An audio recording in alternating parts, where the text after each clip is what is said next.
Good morning, everybody. It is Steve Lookner with Agenda Free TV. I apologize for the delay in getting on the air. We are here to bring you a live update on the missile attack in Iraq by Iran on U.S. bases. Also an update on the plane crash in Iran, the Ukrainian Boeing 737 that crashed. So we're going to be giving you updates on both stories. Also going to be taking your comments and questions on the air, so you can write to me during the broadcast. Let me know your thoughts, comments, questions at Lookner on Twitter. So thank you for your patience. And I want to begin by giving you some information that we did not have when we were last on the air. Oops, well, in 2 seconds I can give it to you. So give me 1 second here, and then I will give you that information. Let's see. It concerns the nationalities of the people on this Ukrainian plane that crashed in Iran. So here it is right here. This should work. So BNO News, you can see plane which crashed near Tehran was carrying 82 Iranians, 63 Canadians, 11 Ukrainians, 10 Swedes, 4 Afghanis, 3 Germans, and 3 Britons. And I highlighted the 63 Canadians in the headline because, I certainly anticipated there'd be a bunch of Iranians and Ukrainians, unfortunately, on the flight. I did not think there would be that many, Canadians. So maybe these people were, I heard a report that some of the people on the flight were moving. They might have been eventually headed towards Canada. That flight might have been their first stop, or they might have been transferring. But 63 Canadians among the dead, 82 Iranians, and you can see the other, only 11 Ukrainians for a flight that was going from Tehran to Ukraine. So that is the latest update there on the nationalities. So thoughts with the families of all of the victims of this crash. Let's see here. And we're going to also give you some live updates on the latest information on this. And then BNO Newsroom says, the airline says many of the passengers were due to connect with other flights in Ukraine. Jay Norris says they were Iranian Canadians. I don't know about that. They might have been Iranian Canadians. I don't know the specifics. That's what I know about the nationalities. So Linda Belk says probably a changeover flight. And I don't even know, I haven't looked at it yet. I don't know if like Canadian media has been reporting on this. Yeah, so like if you go to CBC News, 63 Canadians among dead after plane crash in Iran, Ukraine foreign minister.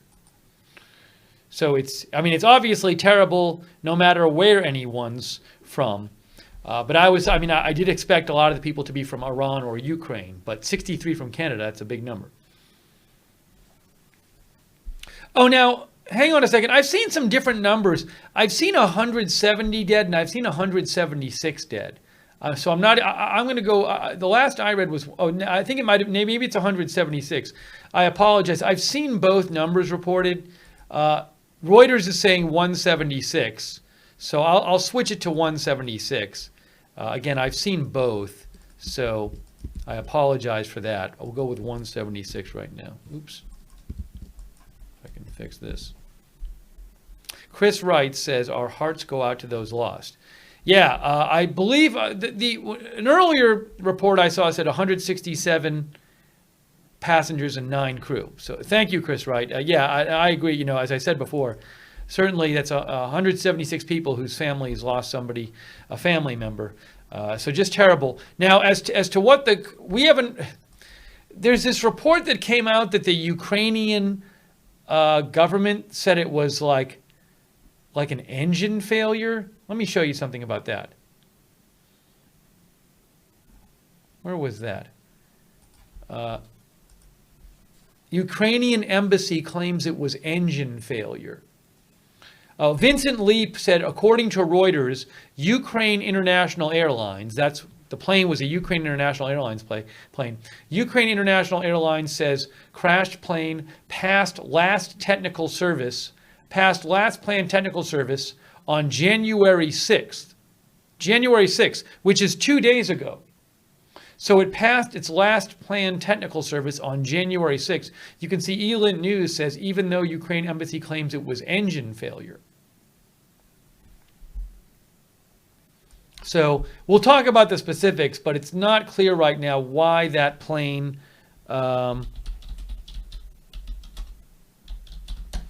crashed exactly. Yeah, so you can see this report here.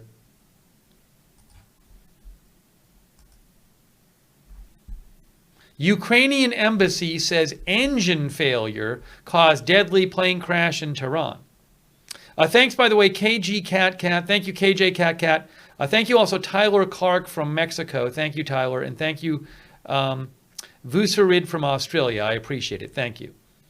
So you see here, Ukrainian embassy says engine failure caused deadly plane crash. The Ukrainian embassy to Iran said that the plane crash was due to engine failure. Now, how do they know this? Have they looked at the plane? It's a little confusing to me why they're saying that. The statement also said Ukrainian embassy dispatched planes to Iran to transport the bodies back to Ukraine. But so we don't know what happened here. So I don't know how they would know that now. I saw a report that the pilot didn't ever call for help. Yeah, so Live UA Map posted this. They said, I don't know if this is true, they said Al Hadath said the pilot of the Ukrainian plane did not declare emergency or call the control tower. I don't know if that's the case. So this plane, let me actually get the plane information here. I had it before. I'll get it again. I need 1 second to get it, though. It was this one, flight PS752. So I'll go to the flight radar.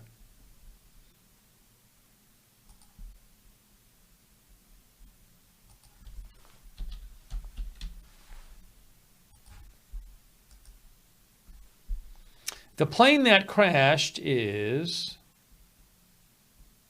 this one. So it's this Ukrainian International Airlines, 176 on board, and it's a Boeing 737. Only 3.5 years old, this plane, only 3.5 years old. And it only flew about, now this happened, it must have been like 5 or 6 hours ago. 2:38 a.m. UTC is when it took off. So UTC now. Yeah, about 7 hours ago. So the plane took off and it only was in the air for like 2 minutes. 2 or 3 minutes it was in the air, and that's it. Let me just do this. Satellite. And what you can see here is, as we were pointing out in the last stream, the flight data shows the plane just going up. The blue line is altitude. So the blue line, it goes up, up, up, up, up, and then it just stops. So something caused the plane, apparently, to just totally stop transmitting its altitude and its speed, which seems something like catastrophic. And, as we were pointing out before, there's been a video going around which claims to be of the plane, which shows a plane on fire as it's going down.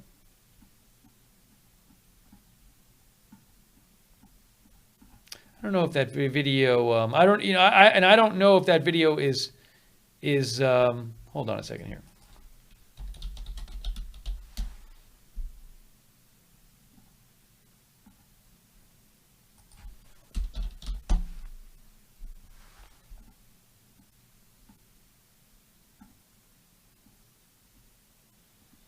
I'm just trying to find who originally posted it.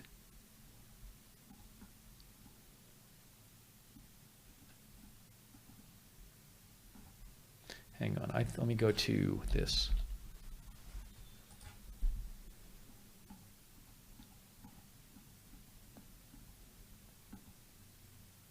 Yeah, like Elint News, a bunch of people posted this. Here's the one from Elint News. But you can see Elint News, but a bunch of people posted this, but you have this, it looks like this purportedly is the plane, and Iranian media was showing this too. This is purportedly the plane on its way down. And you can actually see, it looks like it's like on fire. And you can actually see it kind of gives off like, I don't know if you saw it right there, but it was kind of tough to see before, but as it's going down, you can kind of see stuff like it looks like it's like burning off of it or falling off of it. And then it keeps going down, and then eventually you see like an explosion. Purported video of Ukrainian airliner crash. So it certainly looks like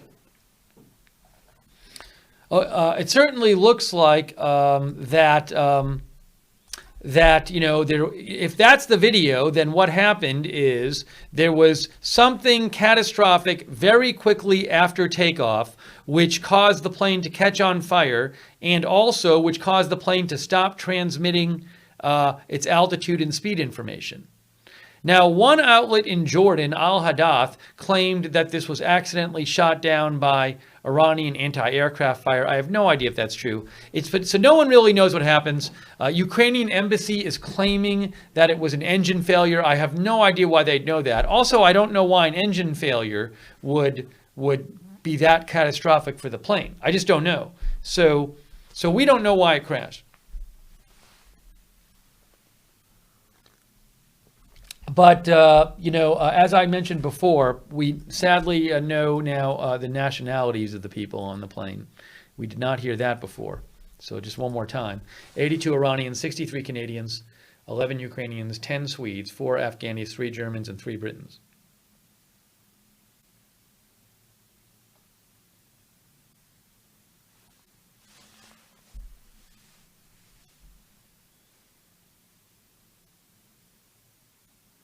Thank you, Peg. Peg1122. Thank you, Peg1122. So, yeah, let me see also if... oh, hold on. Here's an update. Here's an update from Max Seddon. Ukrainian International Airlines says the pilots were highly experienced. First Officer Vladimir Yapanenko had 11,600 hours flight time, nearly all on a 737, and trained in Tehran of all places. The chance of pilot error is minimal. We just aren't considering it, said Flight Director Ihor Sosnovsky. So that's from Max Seddon. So the pilots were highly experienced. The first officer had 11,600 hours flight time. Nearly all on a 737.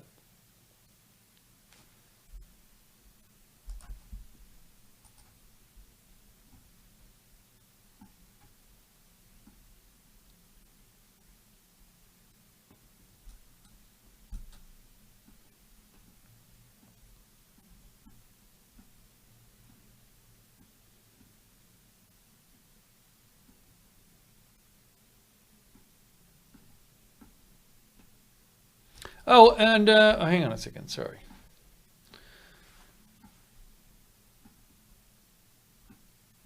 Let me also just check real quick and see if there's any more reporting in the last few minutes on the plane crash.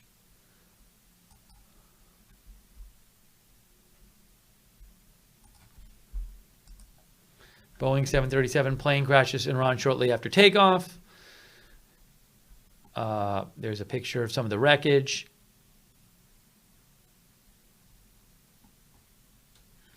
Here's something about the video. The Iranian Students News Agency, a state-run media organization, shared a video it said showed the pre-dawn crash with a distant light descending in the distance before a bright burst filled the sky upon impact. So this is what the Ukrainian embassy said, and I don't know how they would know this. This is from the Ukrainian embassy. After taking off from At 6 a.m., after taking off from Imam Khomeini Tehran Airport, a 737 aircraft of Ukrainian Airlines crashed. It was scheduled to be flight PS 752. Oh, does it not say the engine thing anymore? Huh. Information on the cause of the plane crash is clarified by the commission. Any statement regarding the cause of the accident prior to the decision of the commission is not official. I wonder if they changed the statement, because this doesn't say anything about the engine failure anymore. 168 people purchased tickets for the flight, blah, blah, blah, blah. 9 crew members. All passengers and crew were killed. Huh. This is interesting. This says the embassy said in a statement, according to preliminary information, the airplane crashed as a result of engine failure due to technical reasons.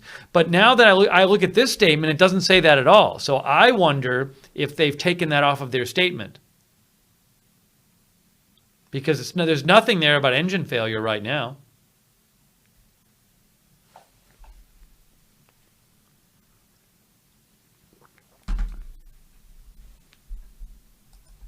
All right. And you can see last signal was received 2 minutes after takeoff.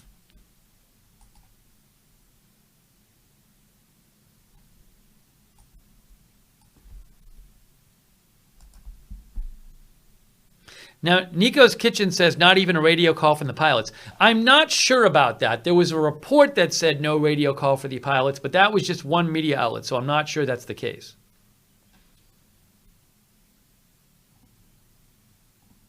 Oh, and here is, let's see. Ooh, wow. I'm not going to show that picture. I didn't know. The New York Times has like this picture of like bodies stacked up, like all in body bags.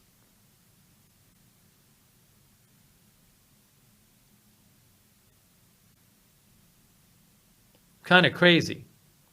If you go to the New York Times article, they have an overhead shot, and there looks like you can see about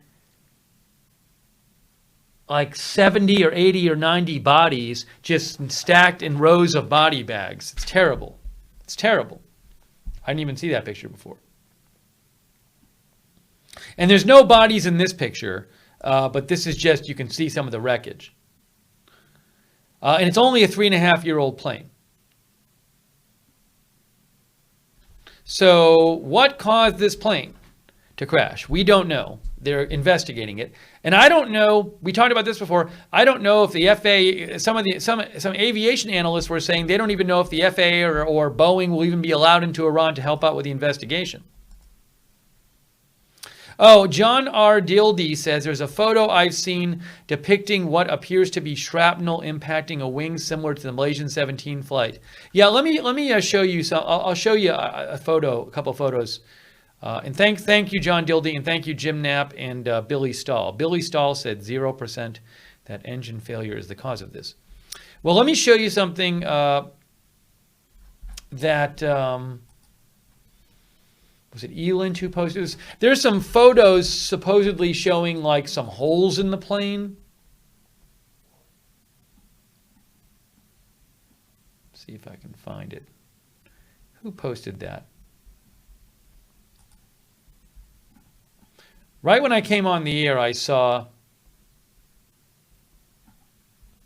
A few minutes before I came on the air, I saw some pictures floating around. Yeah, so like. Adam Harvey, who I follow, retweeted this from James Allen. They say, now I've seen these pictures elsewhere too, they say one heck of shrapnel damage for engine failure. So you can see, it looks like there's holes in the plane.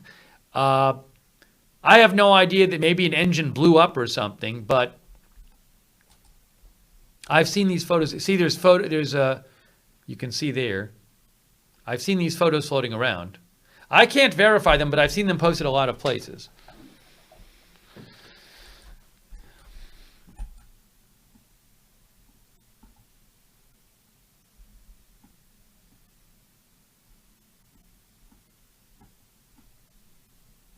Let's see if I can find any other posts about that. People were posting about it a little while ago. Anyways, if you have comments, thoughts on the whole plane situation, it's really sad, and I just have no clue what I have no clue what caused this. But it's a very weird circumstance.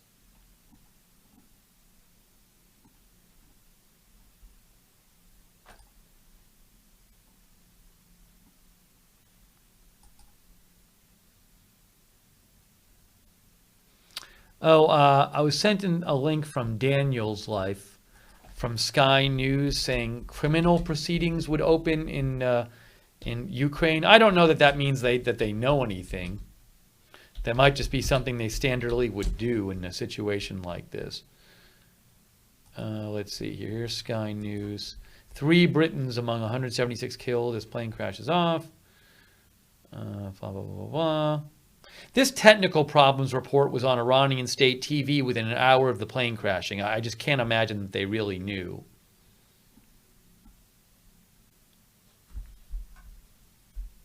The airline said most passengers were in transit and due to connect to other flights on arrival. Oh, and here's there's an overhead shot here. That's a wide shot of the crash area from Sky News. Oh, here we go. Ukraine's President Vladimir Zelensky said he had instructed criminal proceedings to be opened over the crash, and the country will test the airworthiness of its entire civilian fleet.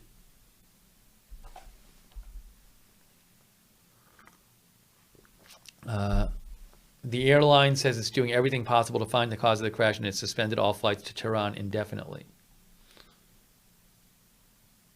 But you see these little you see these pieces of the plane, only like 2 or 3 minutes after takeoff. The plane's black box has been recovered by Iranian rescue workers, according to Iran's state broadcaster. Oh, Iran's state-run news agency. I didn't see this. Iran's state-run news agency, IRNA, reported the pilot lost control when a fire broke out in one of the engines. I actually hadn't seen that yet. Let's see if I can find that.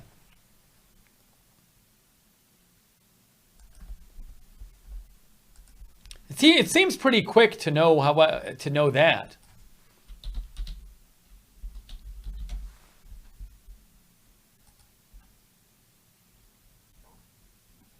All right, let me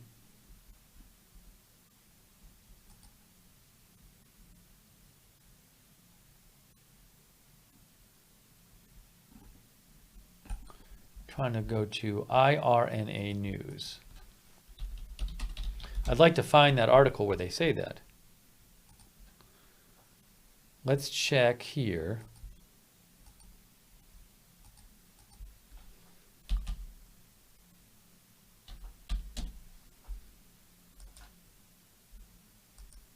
Can I not go to irna.inr? Why not?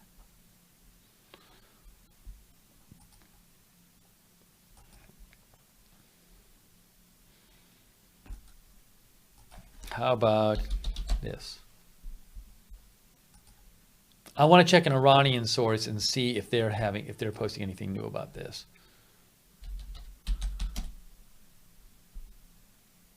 Why is it like this?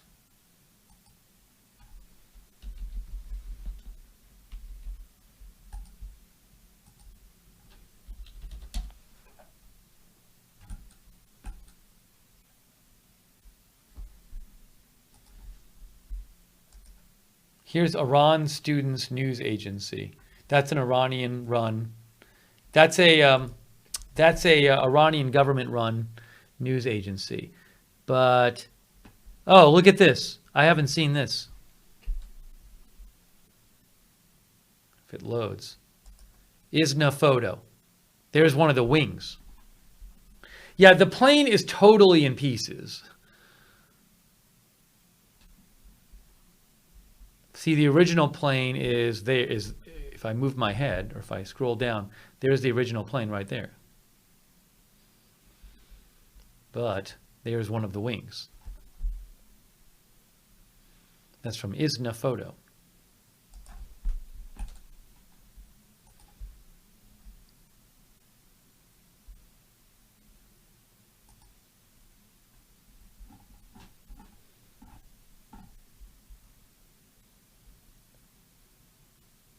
Now, this article in this Iranian news outlet, they say it was due to engine failure in that article. And Sky News said a different Iranian article said a spokesman for Iran's Road and Transport Ministry said the pilot lost control when a fire broke out in one of the engines. Jay Norris says plane cannot fly on one engine on takeoff, needs all the power from two engines. But why would the plane stop if there was a fire in one of the engines, why would the plane stop transmitting? I have no idea. Maybe it's a good reason for it. Why would the plane stop transmitting its altitude and speed? Like there's no altitude. The flight data doesn't show any kind of decrease in altitude.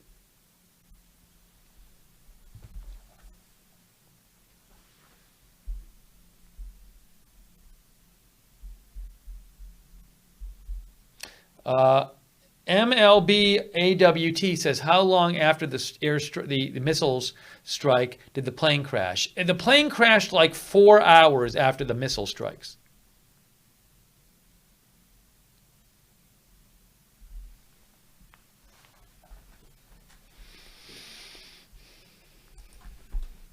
So, we'll just have to see what they say about this. Give me a shout if you have comments at Lookner on Twitter.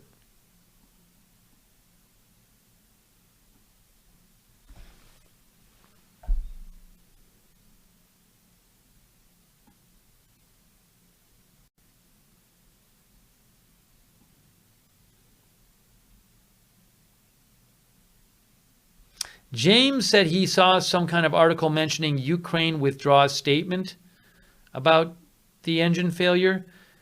Could you send me a link to that, James? I didn't see that. Buster says, what will Iran do with the black boxes? Well, I assume they're going to do some kind of investigation of how the plane crashed. But who knows if we'll get the correct reason.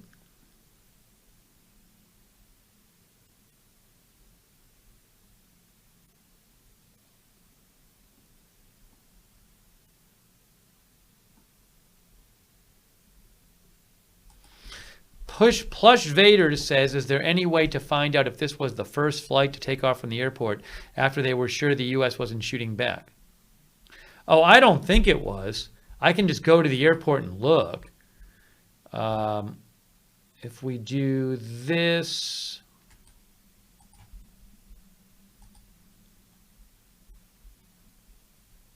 show all departures, load earlier flights.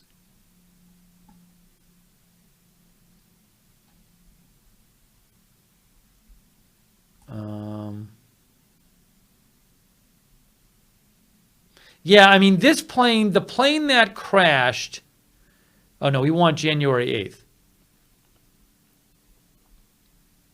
Yeah, see, that's the plane that crashed, PS752. It departed at 6:12 a.m. There are plenty of planes that took off before it. All these planes took off before it. 5:17 a.m., 5:07 a.m., 5:01 a.m. It was delayed when it took off for about an hour. I don't know why it was delayed for an hour when it took off. It was supposed to take off at 5:15, took off at 6:12. But I mean, yeah, there were plenty of planes that took off before it.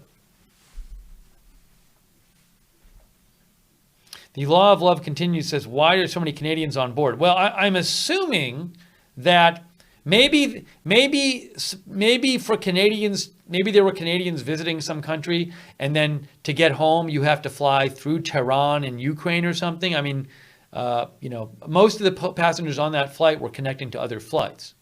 So I don't know if it was all those Canadians were in Iran, or maybe that plane had come from, maybe they had flown to Iran from somewhere else, then transferred, and they were kind of like do multiple switch-offs to get back to Canada.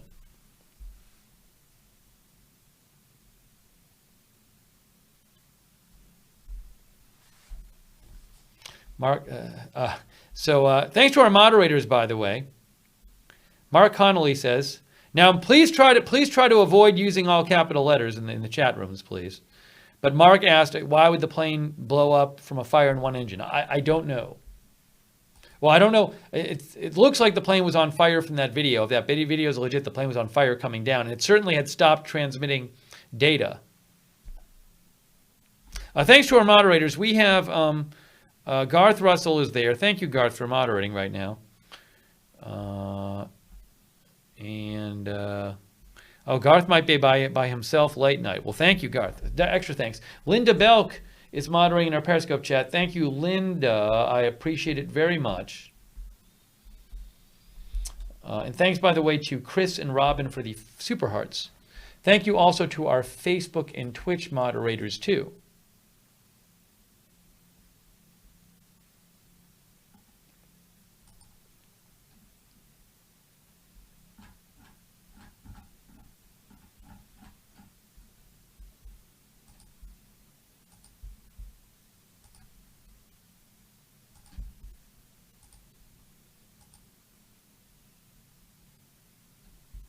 What? No. Somebody sent me a video, which is false because the crash happened at night. And somebody sent me a video in daylight. It happened when it was dark out. Stewart is wondering if this was Iran trying to get Americans. I don't think they would have shot down a plane, Iran, hoping that Americans were on it. But I don't know what brought it down. Jay writes in and says that graph showing airspeed and altitude suddenly not reporting should really only make sense if total electrical failure occurred. If that didn't happen, I'm puzzled by the abrupt ending of the telemetry. Yeah, it looks like something catastrophic happened. That would be the guess. Between this data stopping as the plane's still going up and the apparent video of the plane on fire as it's going down, it certainly looks like there was something catastrophic. John R. Dildy says, official of Iranian Fars News says 737 notorious for accidents in the report buried in social news at the bottom of their website. Same outlet said hundreds of U.S. casualties at airbase yesterday. Well, I don't know. If Iran's the only one conducting the investigation, I don't know that you'll get the real answer.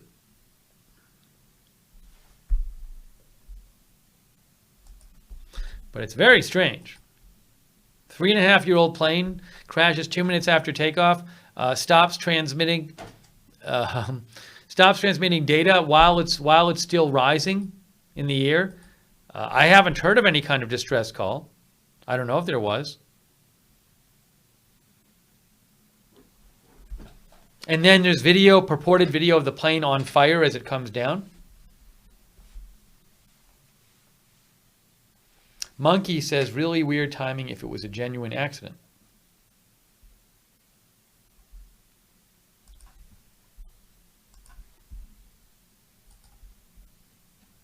And the altitude it reached, I don't know what the thing is about altitude is I think it has to do with like above sea level, but this says 7,925.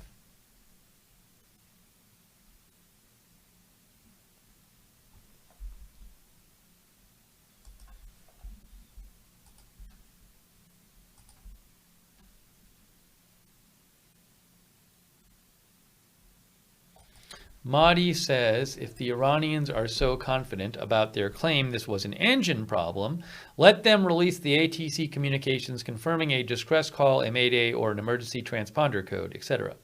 Now, I don't know, it could be an engine problem with no distress call. It doesn't really make any sense that they would know already what caused the crash, that it's a mechanical failure and they know it. Having, given how many pieces that plane is in, it doesn't seem like that's how it works.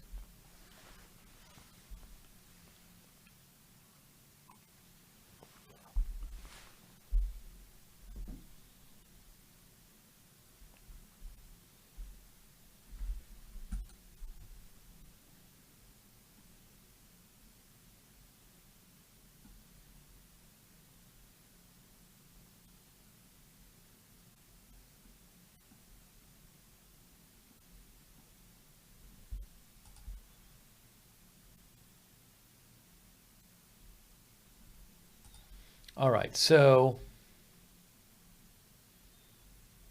Yeah, people are sending me some links, guys. Be careful. I mean, just because somebody posted on Twitter doesn't make it true. So I'm getting some links from like these sites I've never ever heard of. So, I don't really find that reliable. I need to have some familiarity with the site to find it reliable, or the person saying it.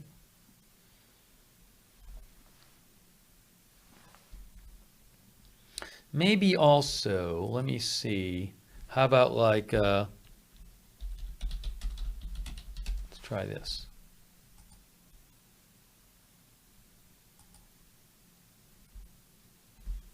So this is Global News Canada. 63 Canadians killed in plane crash. There's like no information in that article, none. How about Kiev Post?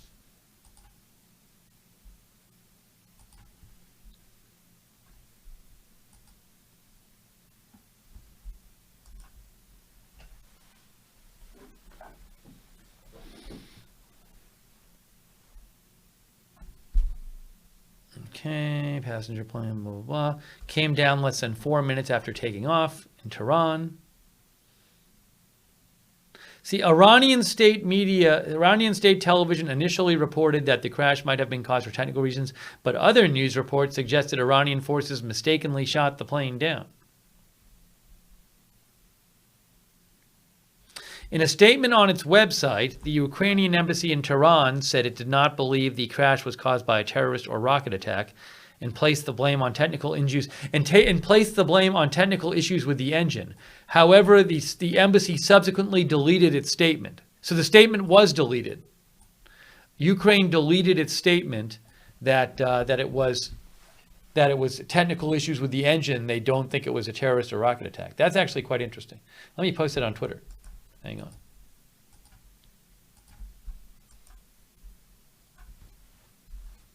So it's this.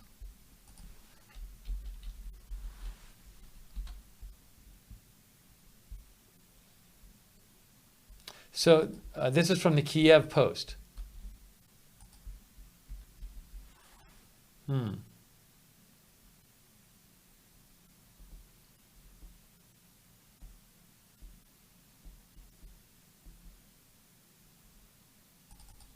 I make this fit?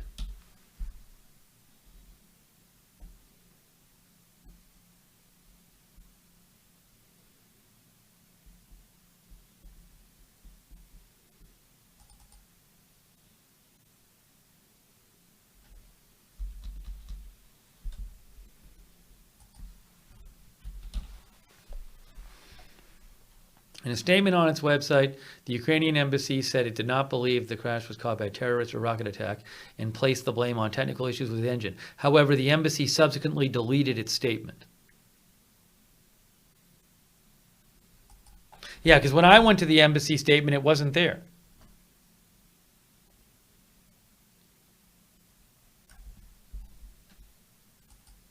It's not there anymore. This is the embassy statement right there from the Ukrainian embassy in Iran. And it says nothing about engine failure. It says nothing about the cause. I wonder, is Ukraine going to be allowed to go to Iran? Will Ukraine be allowed to go to Iran and conduct their own investigation since the Ukrainian airline?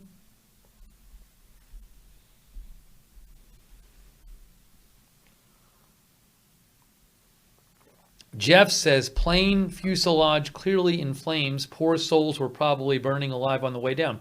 I don't know. Maybe there was some explosion on the plane or something.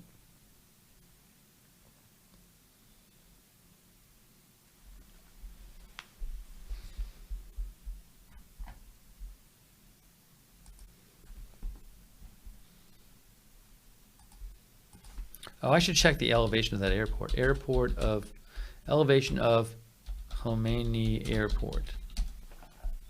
Ah, thanks. A viewer saw this. 3305, Khomeini Airport, 3305 is elevation. So I think the final reading of the plane was like 7,900 feet. So the plane had gone up a few thousand feet after taking off.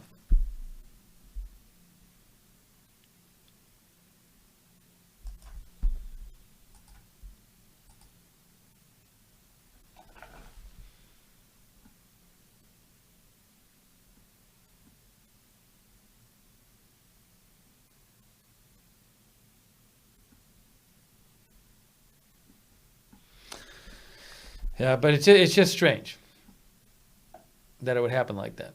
Air Live says both cockpit voice recorder and flight data recorder of crashed Boeing 737-800 have been found. They have the voice recorder. I wonder if we'll ever get to hear what people said on it. This is from Air Live. Both cockpit voice recorder and flight data recorder have been found. Iranian sources, I don't know if this is true, Iranian sources say the Ukrainian plane did not contact the control tower. The plane was only 3.5 years old. Ground witnesses observed a fire before the 737 went down. Flight data showed the aircraft reached an altitude of 7,900 feet and then suddenly disappeared on radar.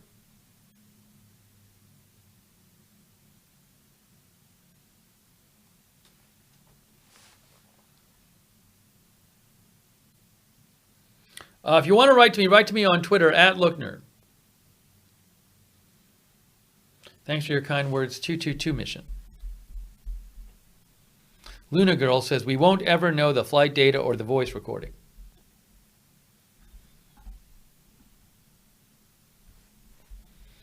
Although I'm going to retweet this.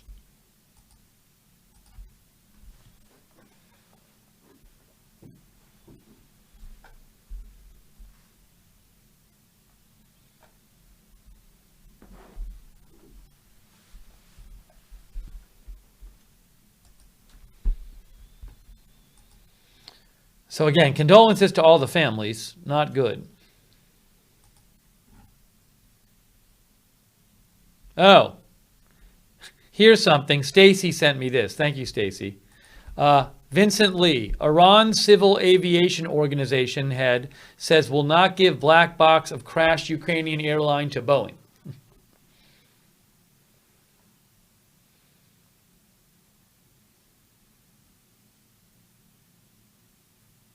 That's from Vincent Lee. Is he with Reuters? Yes, Reuters China breaking news editor.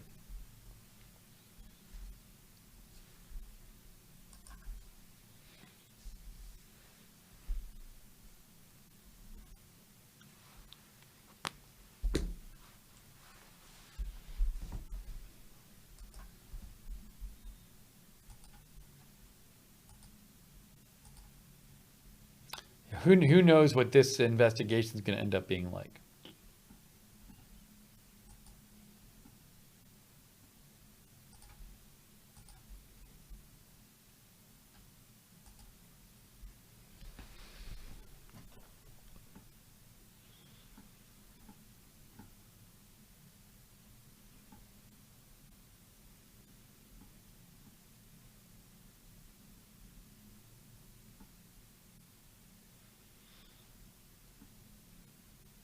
There are some really bad pictures, though. There are pictures of like all these bodies lined up. It's pretty terrible.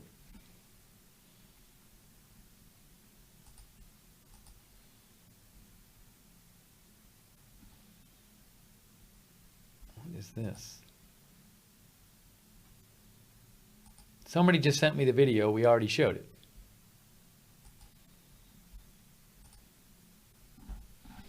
All right, so I also think we should catch up on what's going on with the missile attack.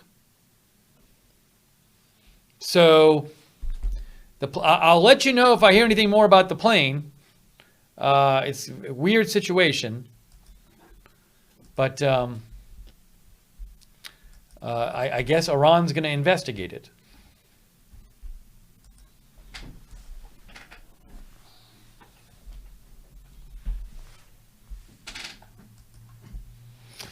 Nico's Kitchen says, I wonder what Prime Minister Trudeau would say. Yeah, I don't think I don't know if he's commented yet on this.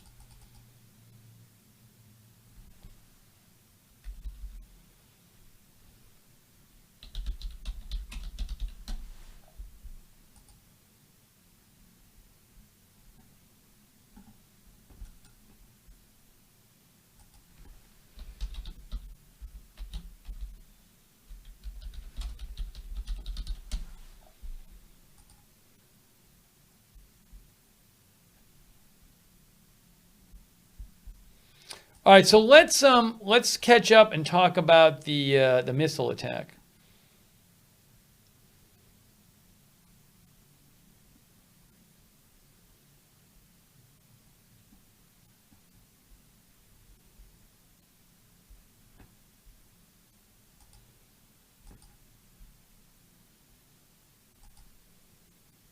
Now, President Trump, I don't know when President Trump is supposed to speak this morning. President Trump said he's going to say something about the missile attack, but I don't know when he's going to speak. I wonder if it's on his schedule. Let's see here.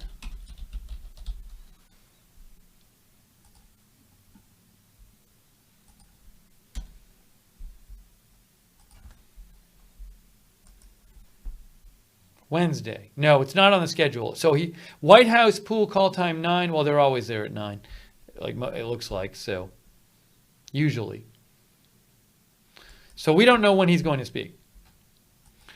Oh, let me just check out one more thing here. Maybe Wall Street Journal has something on the plane crash. Let's see what they have. Ukraine-bound Boeing 737 crashes in Iran after takeoff.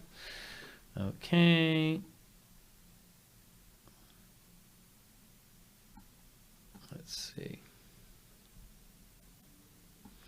The cause of an aircraft accident can take months or years to resolve, says the Wall Street Journal.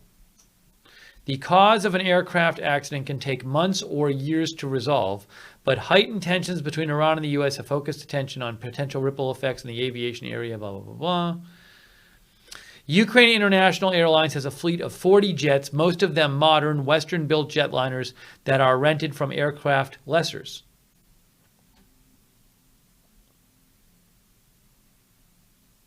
Iran has a relatively poor air safety record, with its airlines and infrastructure hobbled by sanctions that led to shortages of spare parts. So was there anything wrong at the airport?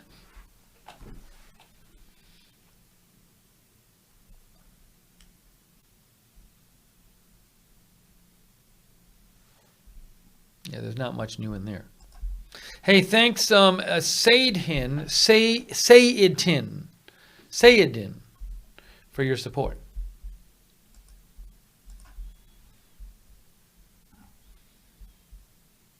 All right, let's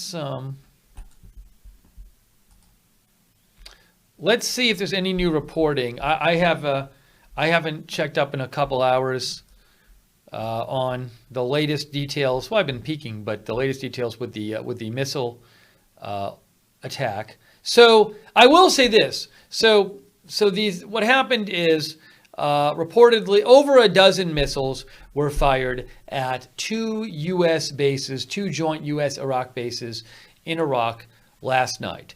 And no casualties reported. No casualties reported. Now, when we were on the stream a few hours ago, we were talking about this, and I was saying that I thought if there were no casualties, that sounds to me like Iran did not want to be wanted to be casualties. I was wondering if Iran gave the U.S. a heads up that these missiles were coming.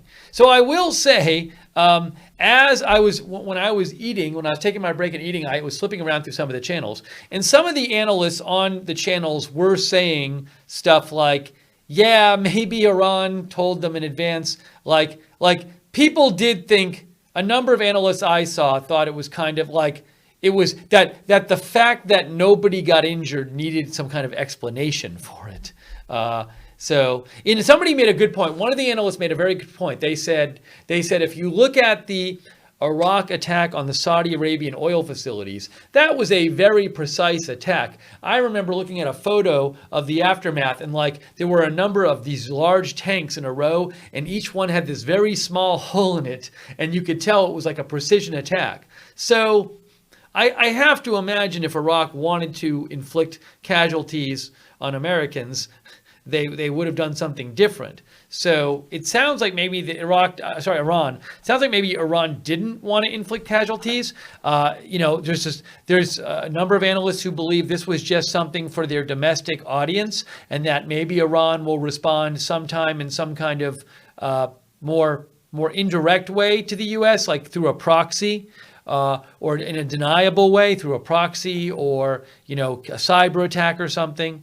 But when this first happened last night, it seemed like it was like Iran genuinely surprising the U.S. and trying to cause casualties. I don't know that that's the case. Nobody got injured.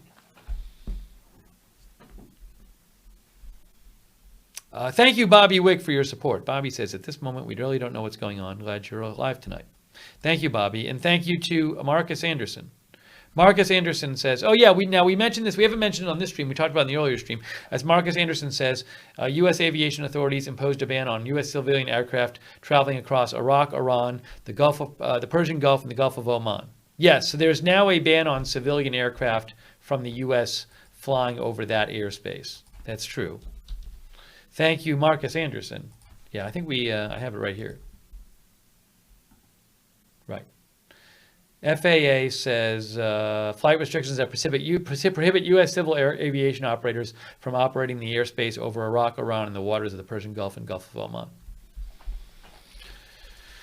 So, I mean, it's given if nobody was injured, it kind of seems like this was a show attack by Iran. Now, if it's a show attack, I can't imagine that Iran's only retaliation for the U.S. killing the number two most powerful person in Iran will be just a show attack. So maybe something will happen later.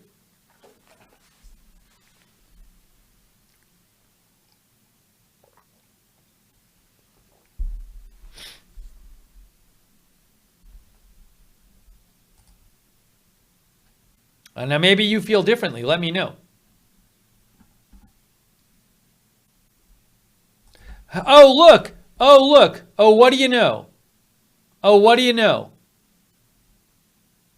Iran gave warning of the attack against military bases shortly after midnight. Is that what it says? Let's translate it. We received an official verbal message from the Republic of Iran that the Iranian response had begun or would start in a little while. Unbelievable. There you go.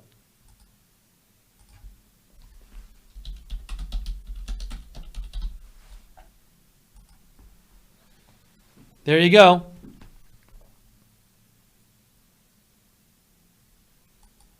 Here's the statement. Look at this.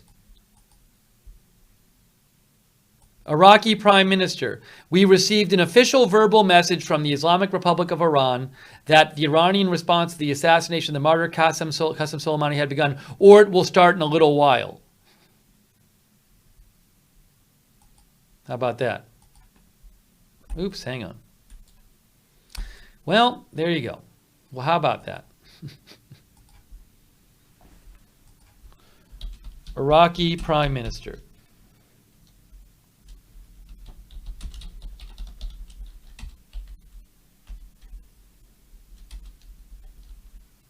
Hey, what happened? I didn't want that to happen. Hang on. So Iran told Iraq in advance that it was going to fire the missiles. So there you go.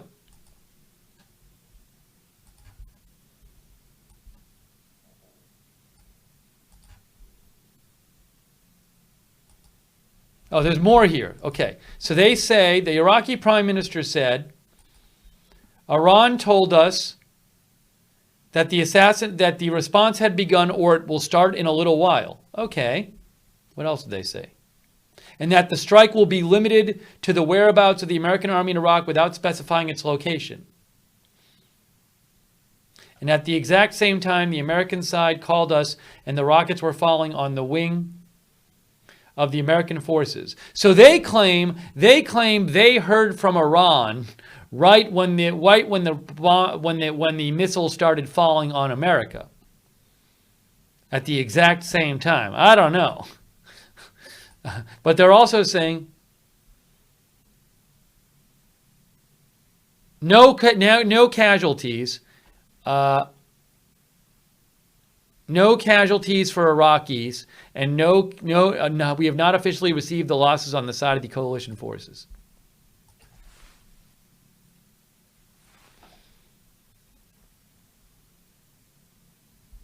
Okay.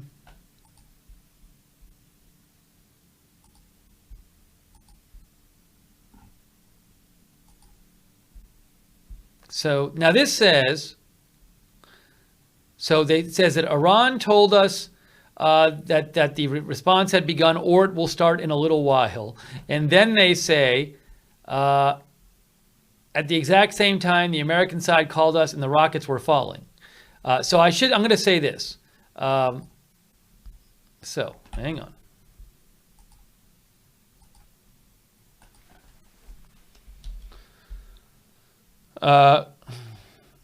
Iraqi Prime Minister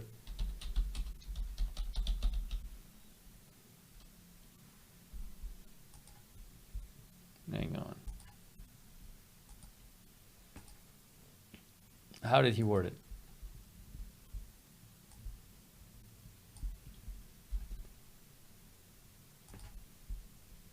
Says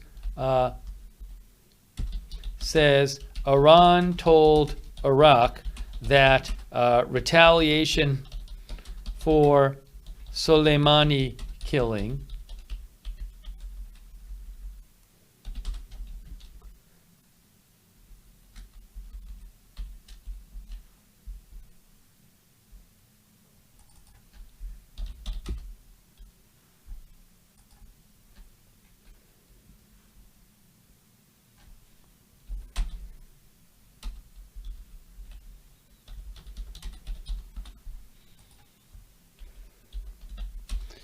Now, he also claims that at the exact same time Iran told Iraq this, the missile, he says at the exact same time we were told this by Iraq, that this had begun, by Iran, this had begun, at the exact same time the American side called us and told us rockets were falling.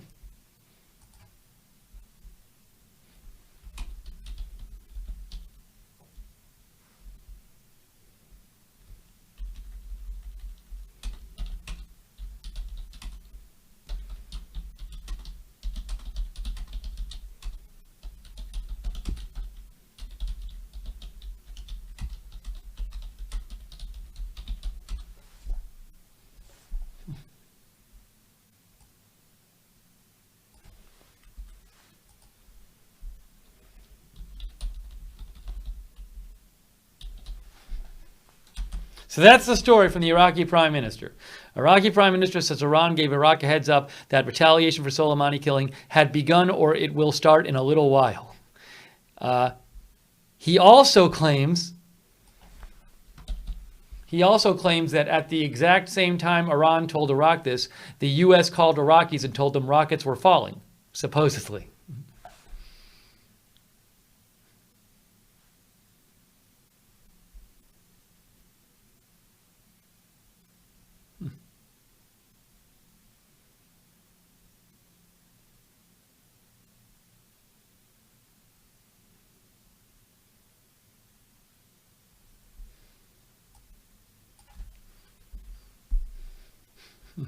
I don't know if it was at the exact same time. What a coincidence. Iran calls Iraq and says, hey, we're about to start the retaliation. And then right at the exact same time, the phone rings. Ring, ring, ring, ring, ring. Hey, it's the United States. The rockets are falling. The missiles are falling. At the exact same time, they both called. What a coincidence.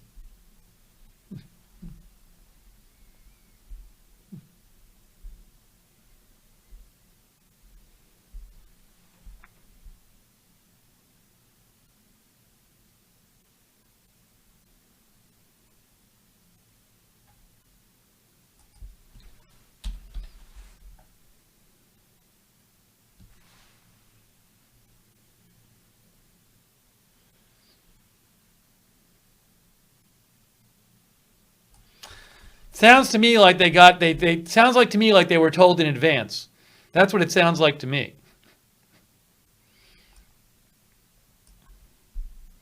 So, I mean, to me, all I need to hear is this.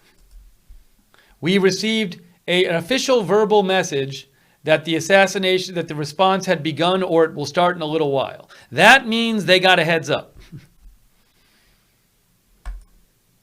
So look, I mean, come on.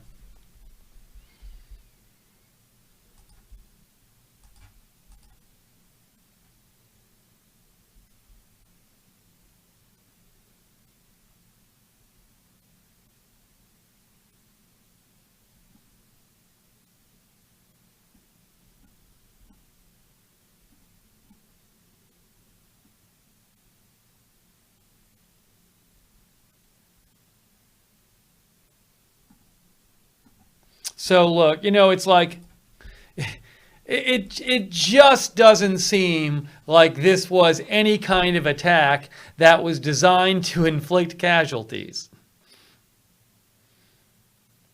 Why? Because there were no casualties, and now we're finding out that Iran gave Iraq advance notice.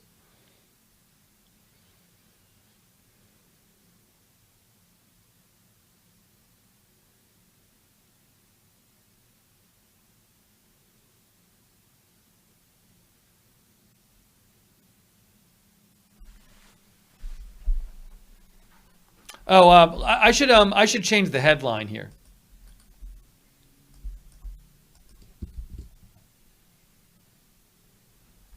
Let's do this. Hold on. It looks weird if I have the headline with the plane crash. We're talking about those things.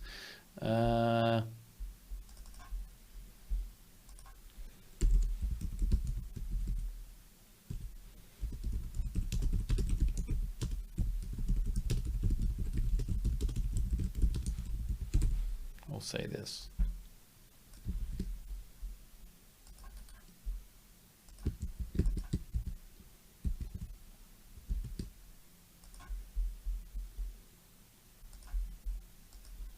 Maybe it was just a big show for everybody. Maybe it was a big show for the world.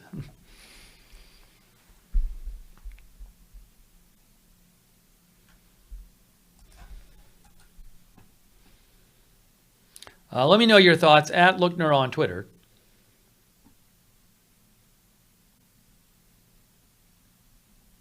Oh, Tom Politek Aviation says Ukraine International Airlines just departed Kiev heading for Toronto and may have been the connecting flight home for the 63 Canadians killed in the crash of the plane. Ah. Hang on.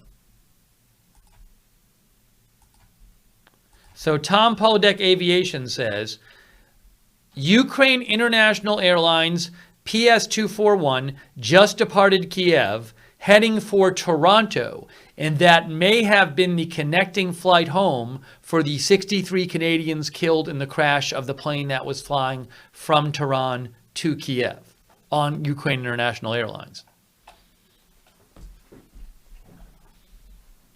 Oh, sorry, that's from Tom Politek.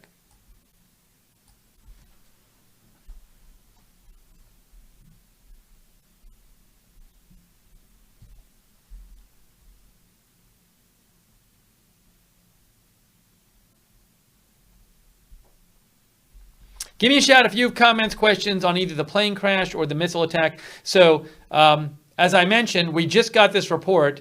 The Iraqi prime minister just said that Iran gave Iraq a heads up that the missile attack was about to happen. The Iraqi prime minister just said that. And the Iraqi prime minister confirmed no Iraqi casualties, and he doesn't know of any coalition casualties in the missile attack.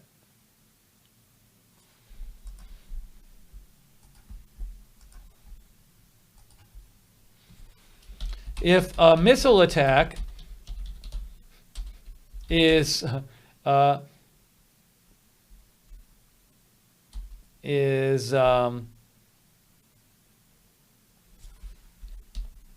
isn't intended to cause casualties, and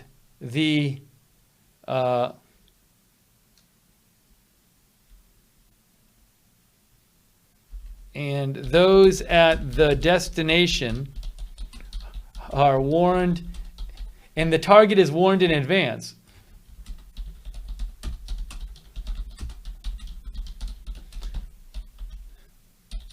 Should we really be using the word attack?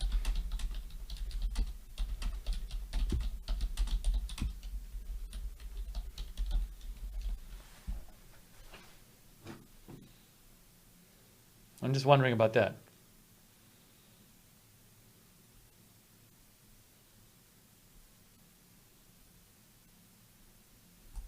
Just a thought.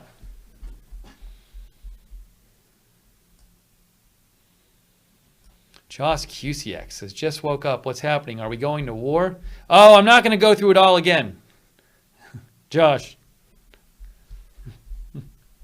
Josh, go read an article and you can catch up. And then come back to the stream.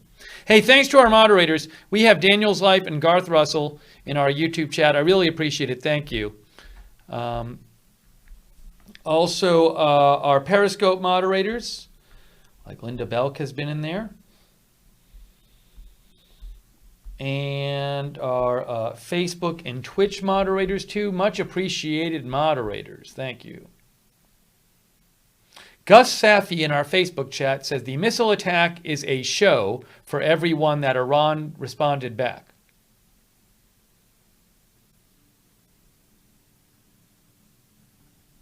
Cheryl thinks that the rockets didn't actually hit the bases. We don't know exactly where the missiles didn't have to actually hit the bases. We don't know where the missiles hit. CNN had reported that they had been told by U.S. officials that the missiles were not directed at the parts of the base, at the parts of the al-Assad base that the Americans were actually populating.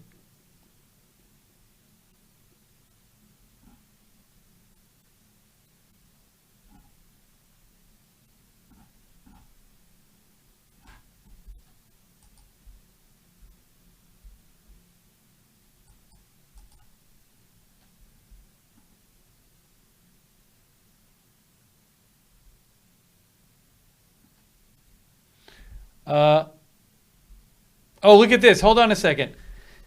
Finland says it received notifications before the Iranian attack. Finland. What? Political analyst Ali Bakir. Finland says it received notifications before the Iranian attack? Finland got notified? Michael Weiss says, okay, look, if Finland had this, the U.S. did. Lack of American casualties probably owes a lot to removing personnel from harm's way. So Michael Weiss retweeted Dr. Ali Bakir, who said Finland acknowledges that it received notifications before the Iranian attack. Is that any, can I find that somewhere else?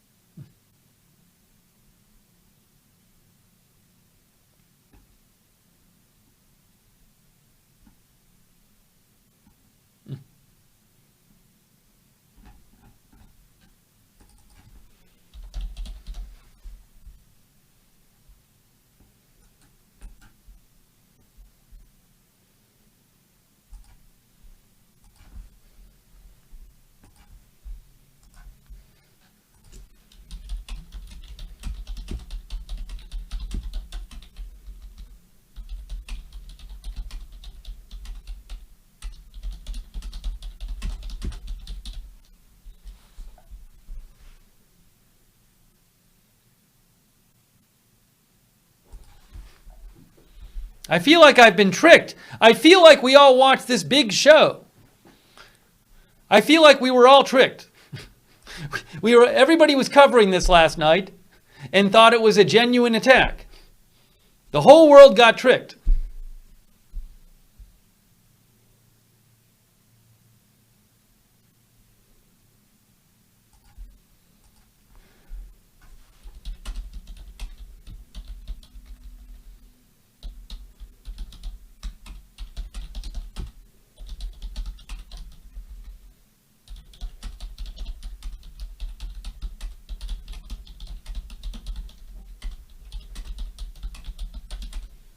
I'm posting that on Twitter because I'm so upset about it.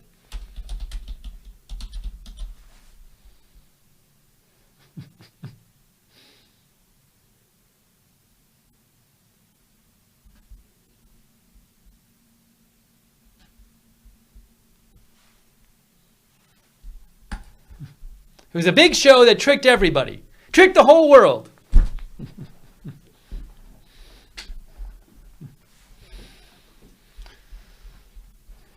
We were covering a fake event. Hey, thank you, Billy Stahl, for your support. Thank you, Billy. Kenny Cab, I have looked. I already did this in a broadcast earlier. I looked at the video. I don't see any lights coming up from the ground. I watched it multiple times, the video of the plane. Somebody said they did. You can find it out there. Elint News posted the video, so if you want to watch it, feel free to watch it, but I already did it on the broadcast. I looked slowly and I didn't see a light coming up. So, but if you do want to watch it, you can go to Elint News. Elint News posted it, right? Let's see. Hang on. Look, Elint News. You can go watch it. 5 hours ago. I saw nothing at the end. I see no light coming up. There we go. See, I'm doing it again. I didn't want to do it again. I see nothing coming up from there. Feel free to watch, but I've seen this many times and I see no light coming up towards the plane. Thank you, Kenny Cab, though. I appreciate it, Kenny. But I have watched the video numerous times and not seen any light coming up towards the plane.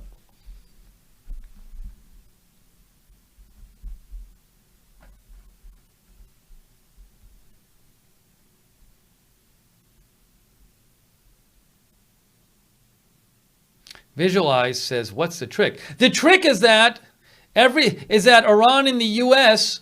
made us think that, let the world think some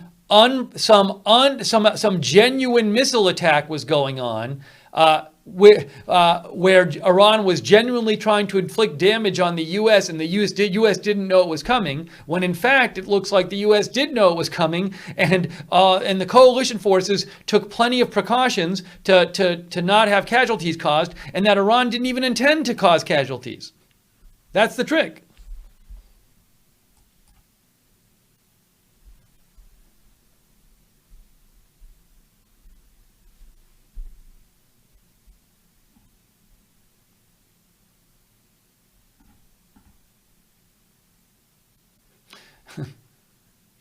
Weedhead says, watch in slow motion with Zoom. I mean, you know.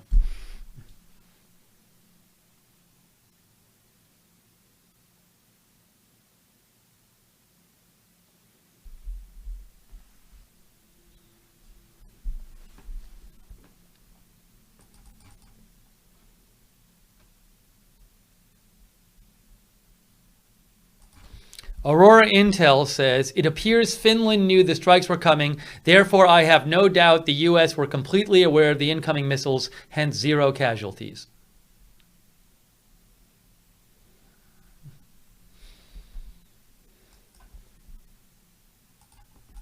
So again, the Iraqi Prime Minister, I like this. Yeah, this is great.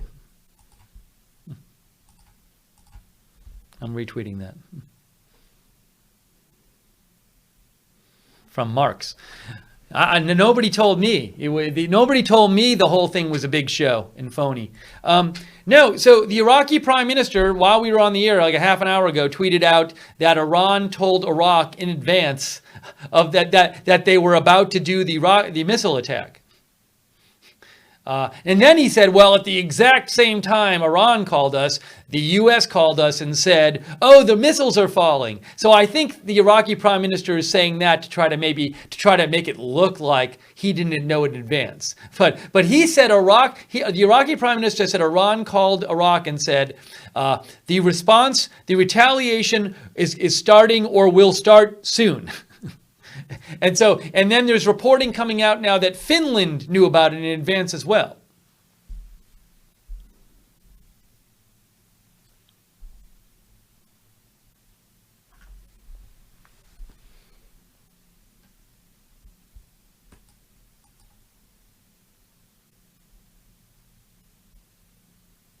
Oh, by the way, here's Adam Harvey says this. This is about from Canada's Globe and Mail may explain why so many Canadians on downed Boeing. Flying Ukraine International Airlines via the Ukrainian capital of Kiev is one of the cheapest ways to travel between Toronto, which has a large Iranian and Canadian community, in Tehran. Okay. So that might be why so many Canadians were on the flight, is because Toronto has a large Iranian Canadian community, and if you're going to fly from Tehran to Canada, one of the cheapest ways to do it is going through Kiev. So there were 63, I think, Canadians of the 169 passengers on that flight who died, unfortunately.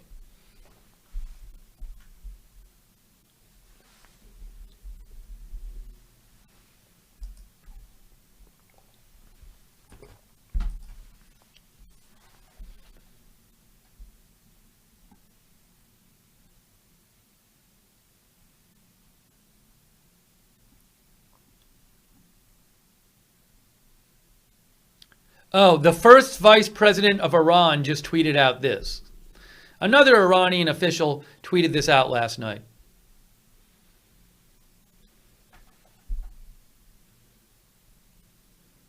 What does it say?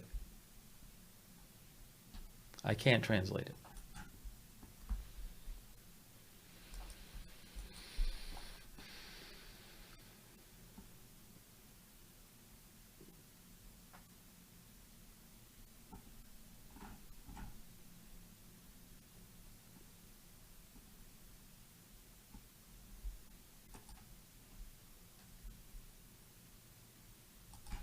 Reuters, Ukraine's embassy in Iran says previous comments attributing plane crash to engine failure were not official.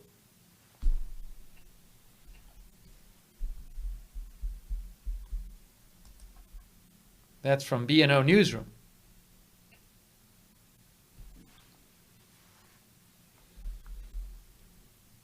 So again, originally Ukraine's embassy in Iran said the plane crashed because of an engine failure, but now they've taken that back.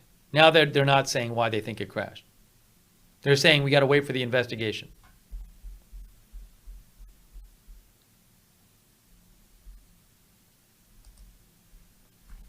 All right, hang on 1 second here.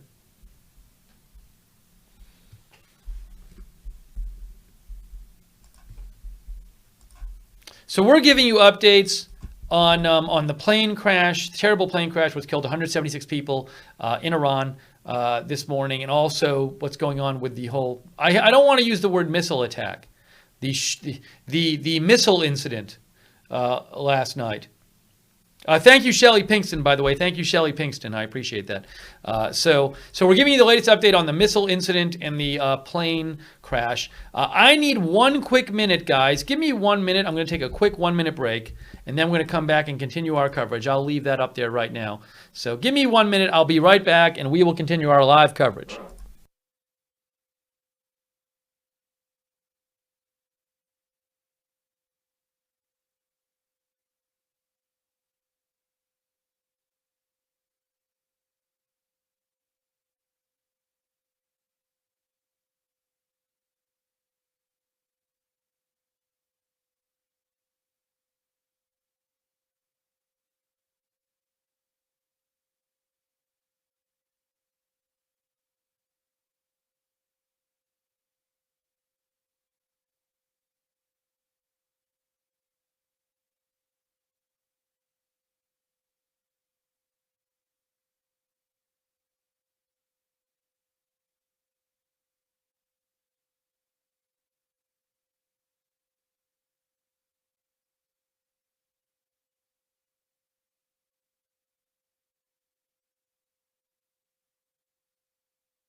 All right, we are back. We are back.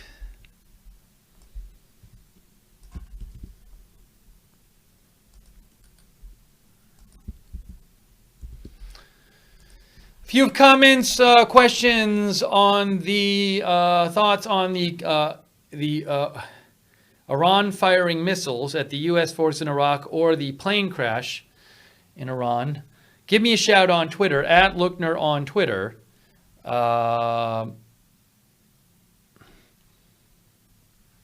Thanks, Luna Girl, for your kind words. And we're giving you updates on this. Kenny Cab, I am wearing pants. I'm not wearing pants. I am wearing pants. Thank you, Kenny Cab, for your support. So just to give you the updates, well, one thing we found out, like in the last hour, we've been talking about this.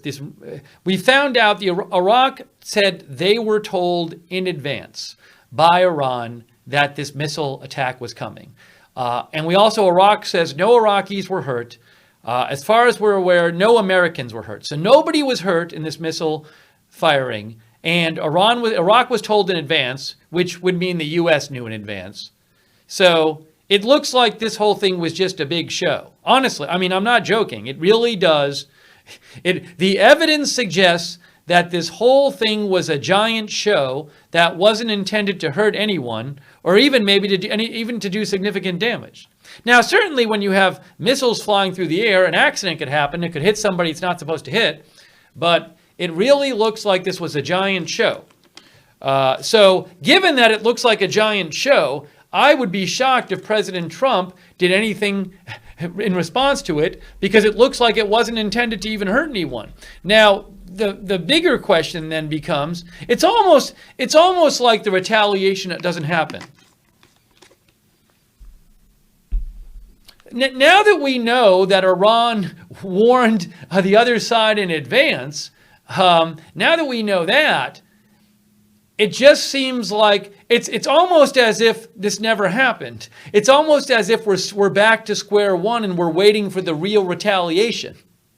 Because I'm guessing Iran's going to want to retaliate in some way other than a show, a sham missile, a showy but sham missile firing.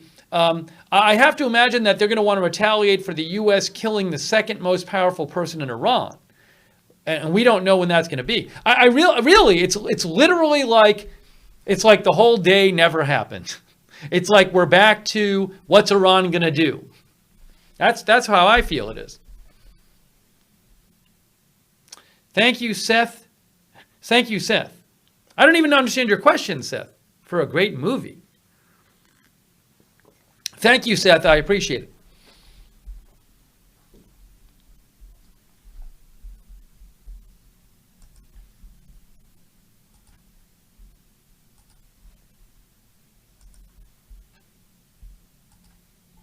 Yeah, so I mean, basically to me, the situation is really basically the same as it was before last night. To me.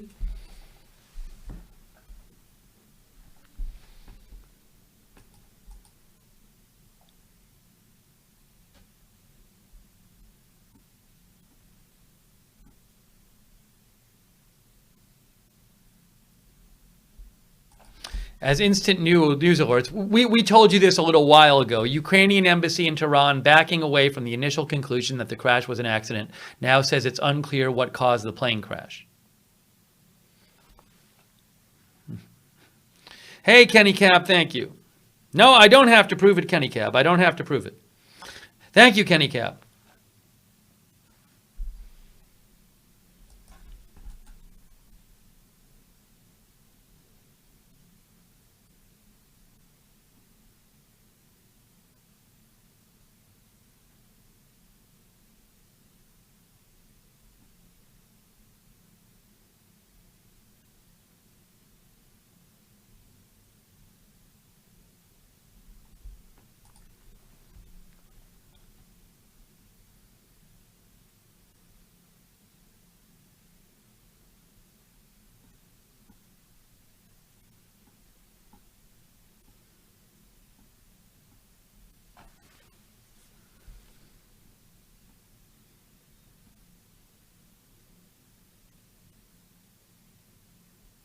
Oh, Oliver Hernandez sent me this. Thank you, Oliver Hernandez. Vincent Lee says, Reuters asked whether plane in Iran could have been down by missile. Ukraine Prime Minister urges against speculation before cause of crash officially established.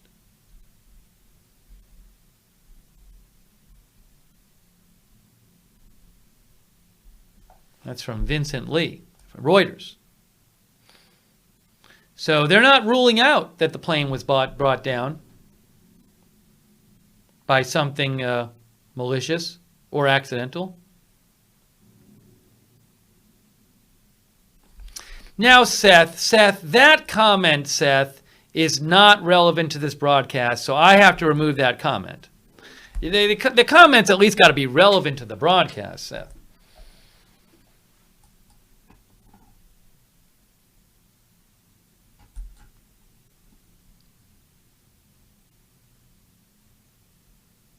Josh says, maybe Iran just wanted to warn the Iraqis, but the Iraqis let it slip out and they told our soldiers.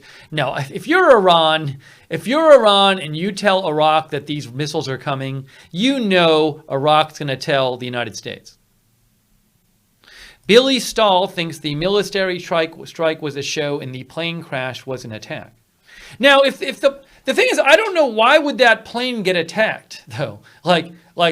Now, maybe it was an accident. I don't know. I have no idea. It's just, I don't know why. So, again, the plane was 3.5 years old. It only flew for about 2 or 3 minutes. The plane that crashed, the 737, it only was up in the air for about 2 or 3 minutes. As we said, the radar, the information it was sending to radar suddenly stopped when it was going up, and had gone up several thousand feet. So all of a sudden it stopped transmitting radar data. And there's a video floating around, including in Iranian media, which shows a plane in flames crashing to the ground. So why a 3.5-year-old plane would all of a sudden stop transmitting radar data 2 minutes into the flight and be on fire coming down? I have no idea. So it's, I don't think we can say why it crashed right now, but certainly you'd have to look into some kind of, outside force.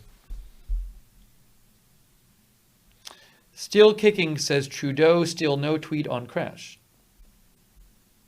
DD says maybe someone you don't know about was on that flight. No idea.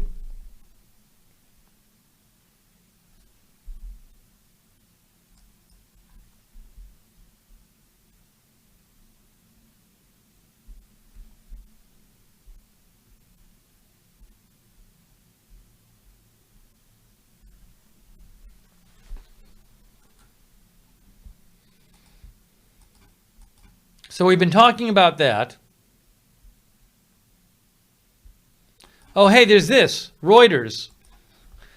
Kuwait defense minister says received official letter from commander of Camp Arifjan in Kuwait declaring immediate withdrawal of all U.S. forces in 3 days? Wait, what?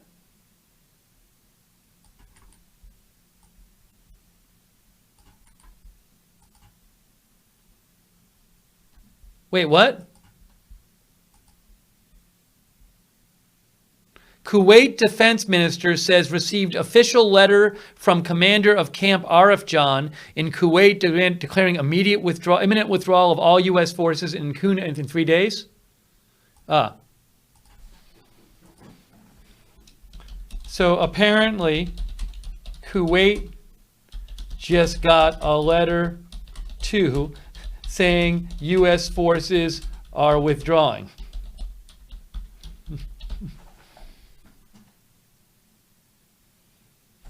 What?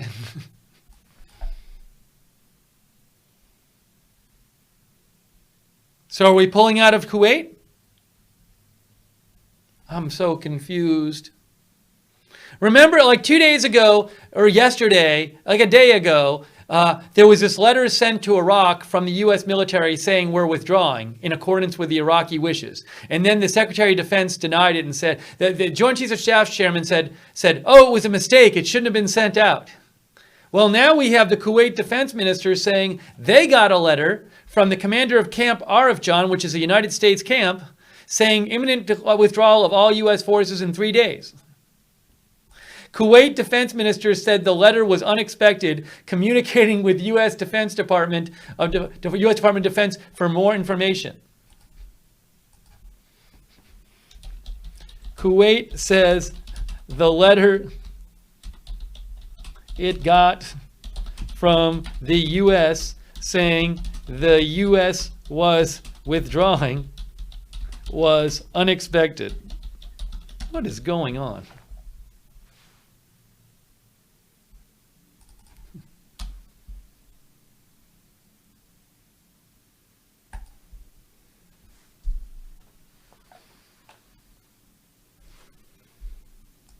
I don't even know what's going on.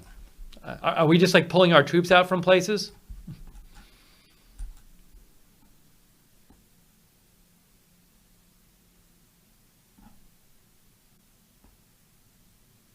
In the next 3 days, it says, look, Kuwait defense minister says received official letter from commander of Camp Arifjan. Camp Arifjan is a United States Army installation in Kuwait, which accommodates elements. It's a U.S. military base.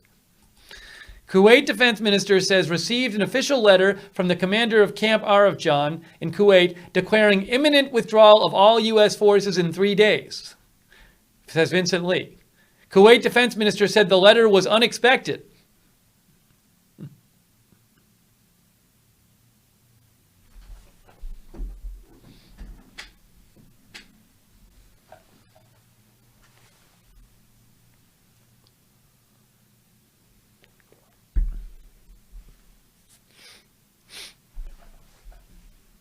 So that's some news. There's some news for you. Who knew?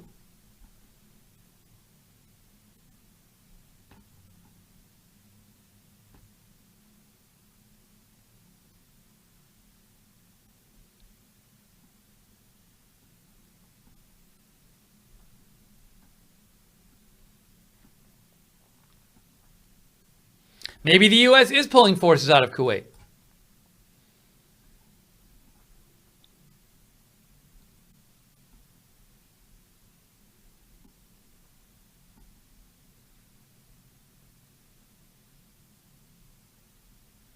Jay Diddy thinks it's a fake letter. Well, the letter to Iraq wasn't fake. It wasn't a fake letter. The letter to Iraq was supposedly just not supposed to be sent. It was a mistake. That wasn't a fake. The Pentagon said it was a mistake. Why would the U.S. want? You think somebody is sending this out? But that's not what the U.S. military said. The U.S. military said that the letter that was sent to Iraq actually was a genuine letter. It just wasn't supposed to be sent out. You think somebody's intentionally sending out, somebody in the military is intentionally sending out these letters to spite the U.S. military? I don't know.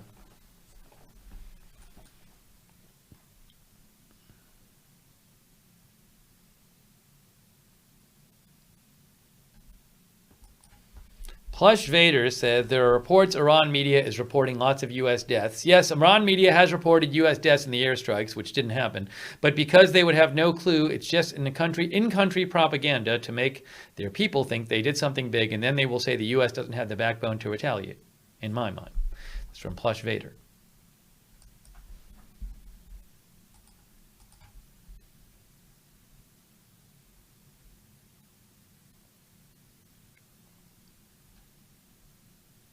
Sue Huskins says, then why would my family member get orders they are shipping out Sunday from U.S. to blank shortly after attack? I would love for it to be a show, but lives are being moved for a show. No, you're not listening to what I'm saying. All I said, Sue, is that the missile launch was a show. That's all I said. Please before you accuse me of stuff, listen to what I'm saying. That's all I asked. Before you accuse me of stuff, just listen to what I'm saying. All I said was that when the missiles were launched by Iran, we're seeing the Iraqi prime minister says Iran told Iraq before the missiles were launched that the missiles were going to be launched. That means that Iraq was told in advance, which would mean Iraq would tell the U.S., and there were no casualties, which suggests the whole thing was just a big show. That's all I said. I did not say every single military thing in the world is a show. So I don't know why you're saying I said that. All I said is that the missile attack, if you don't really intend to hurt the other side and you're telling them the missiles are coming before you fire them, then it's a big show. It's not a real missile attack. That's all I said. And I stand by it. And I feel tricked.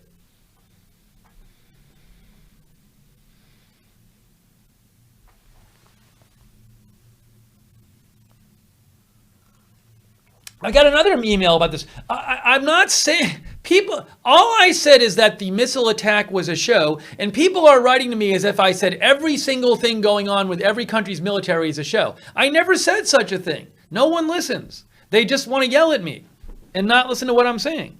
People love yelling at me for things I didn't say. It's like people's favorite thing to do.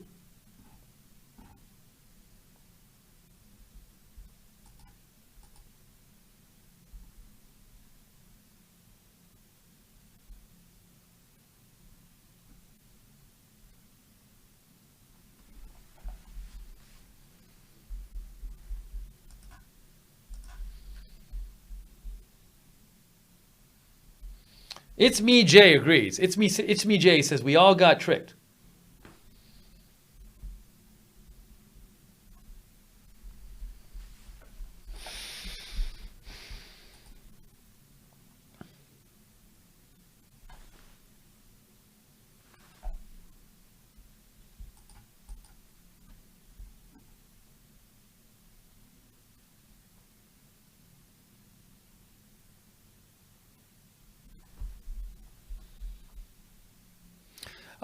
Hey, thanks to our moderators.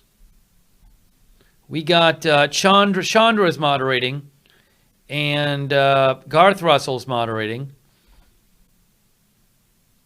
Thank you. Our Periscope moderators too. Thanks, Periscope mods. And our Facebook and Twitch moderators too. We are here at this early hour at 6 a.m. It is 6 a.m. I would think in a few hours President Trump is going to speak. Oh, Courtney Lane is moderating. Thank you, Courtney Lane, for moderating there in the Facebook chat. And our Twitch moderators too. So the updates, the updates we have is with the plane crash, which is terrible. It's this plane that, hold on, let me just show you this.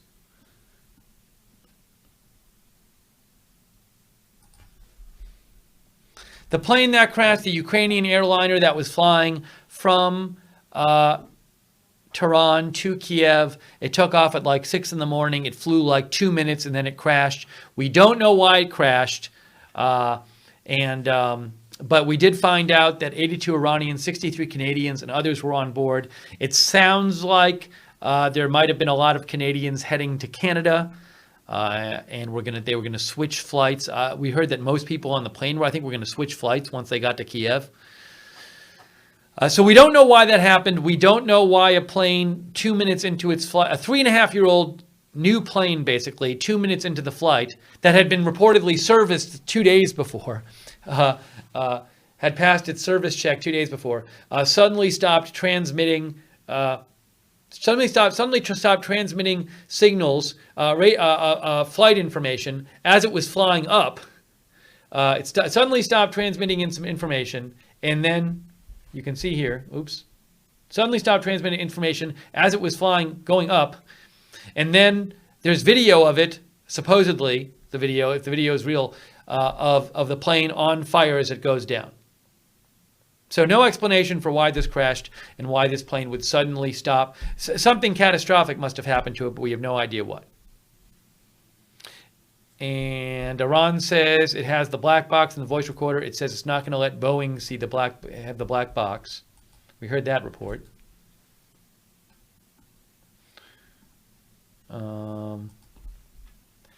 We read this before. The Ukrainian international airline said the pilots were highly experienced.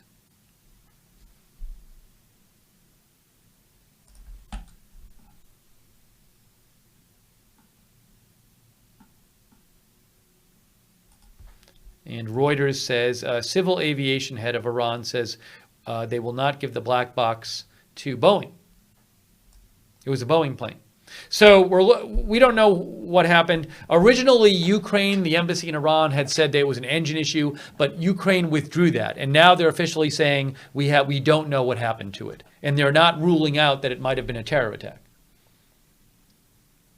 Or some kind of like accident or something. So that's that. And then on the missile attack, as I was just saying, you've heard me say that the Iraqi prime minister came out like an hour ago and said that Iran gave Iraq a heads up before the missile attack. Which means the U.S. had a heads up. I mean, that's what it would imply. And we've seen reporting that suggests Finland knew about it as well.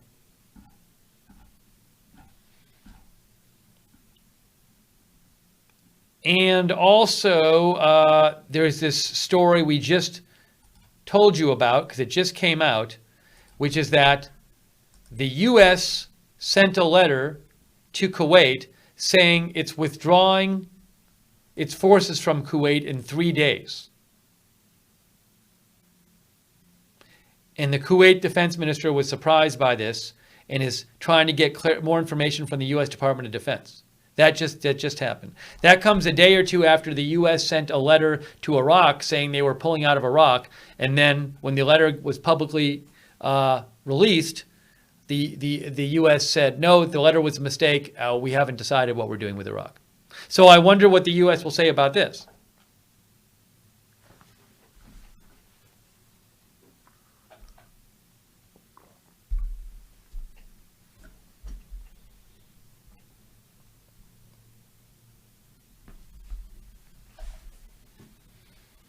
So all this stuff is going on.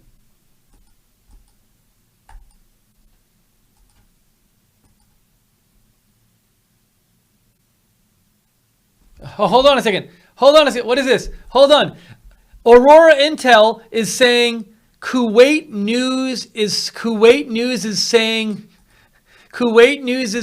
that the Kuwait news agency was hacked. What is this? Kuwait News. Now, I don't know what Kuwait News is. This is a news account, Kuwait News, which is claiming that the Kuwait news agency account was hacked. And the letter was a fake story. What?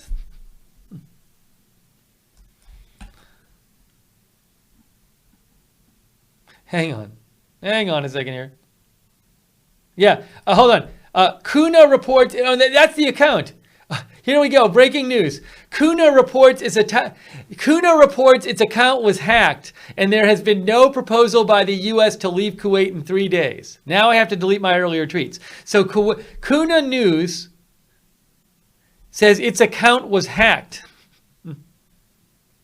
and there has been no proposal by the U.S. to leave Kuwait in 3 days. Kuna News has reportedly been hacked, and there is no truth to the withdrawal of U.S. forces. Well, there you go.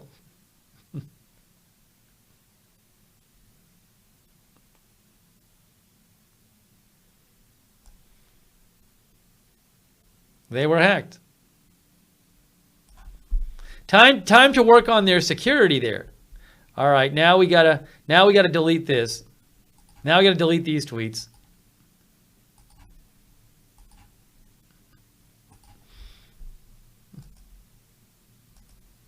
So, it turns out that the report by Kuwait News about the Kuwait getting the letter about withdrawing came from the account getting hacked.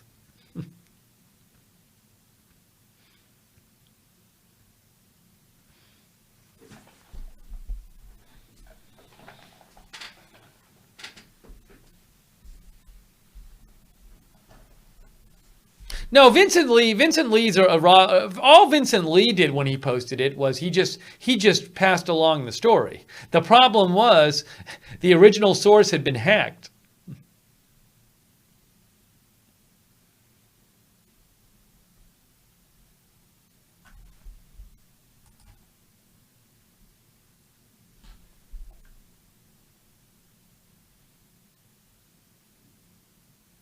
Rob F says that you have to retweet that your tweets were wrong. Rob, I literally retweeted this. Isn't this enough for you, Rob? Rob, it's not enough for you, Rob, that I posted this.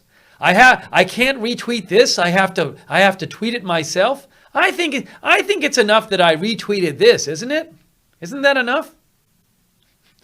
Didn't I retweet a tweet that says that was false? Why isn't that enough for you, Rob?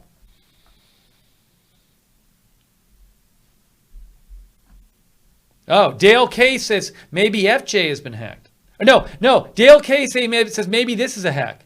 Dale says maybe this is a hack. Maybe this is the hack.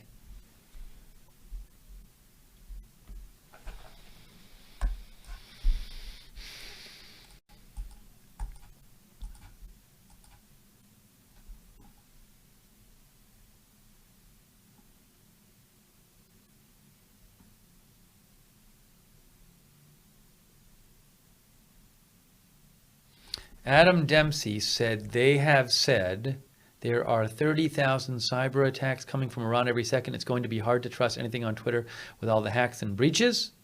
That's what Adam says. I don't know that Iran hacked Kuwait News. Could have been somebody in Kuwait. Thank you, Adam.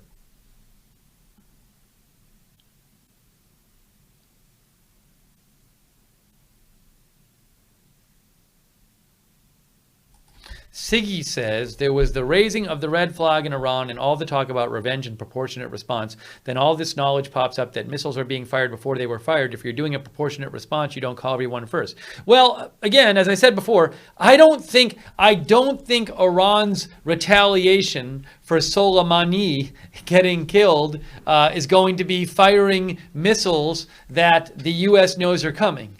What Iran usually does is is asymmetric warfare stuff. So I would guess that sometime in the next few months there'll be a cyber attack. Unfortunately, a cyber attack or an attack on a U.S. ally or a terror attack, and Iran will deny it, but there'll be suspicion that that is part of the retaliation. We'll have to see.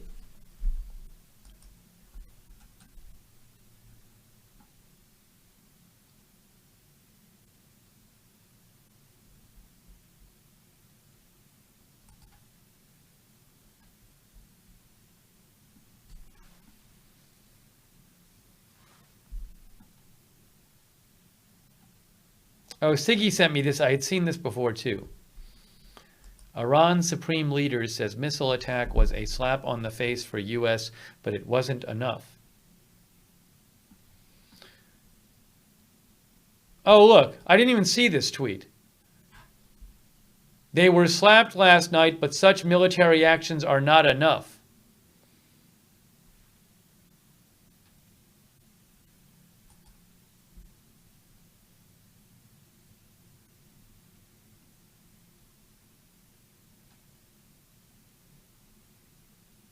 Oh, but then he said the corruptive presence in the U.S. in the region of West Asia must be stopped. So it sounds like he was saying he wants to get the U.S. out of the Middle East. I think that's what he means here by not enough.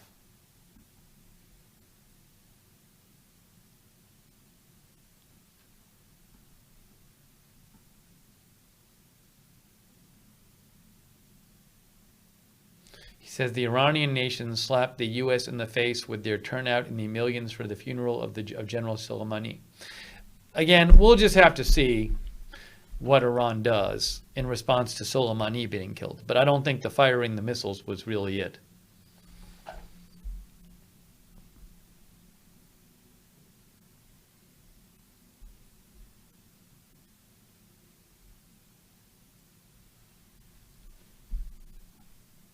What our viewer says, Bowdy Moves, says, hang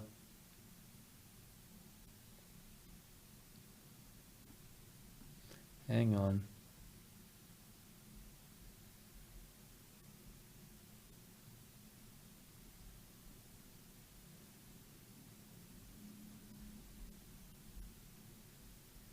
I can't find it. Anyways, it sounds like Khamenei was saying he doesn't want the U.S. in Iraq. in the Middle East.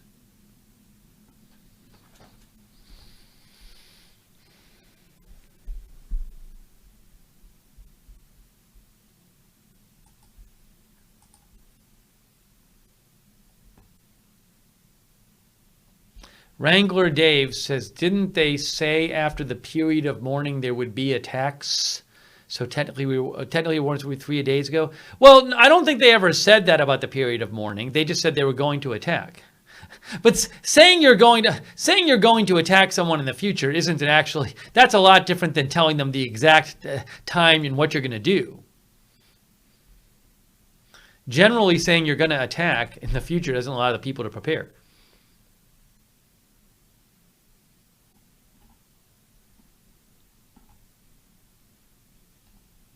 Josh said CNN said Trump won't be speaking this morning. I haven't seen that.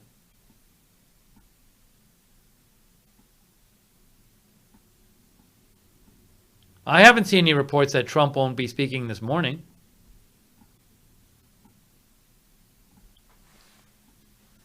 I have not seen a single report that says that. I don't see anyone from CNN posting it.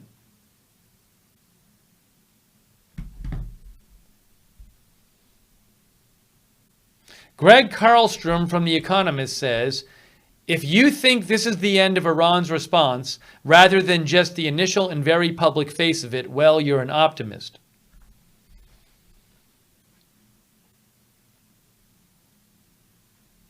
That's from The Economist, Greg Carlstrom.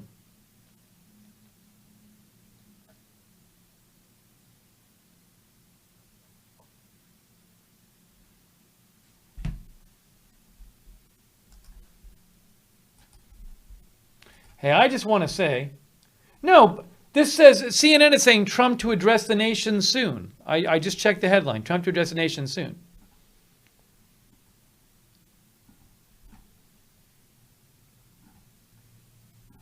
Hey, I just want to say this, though.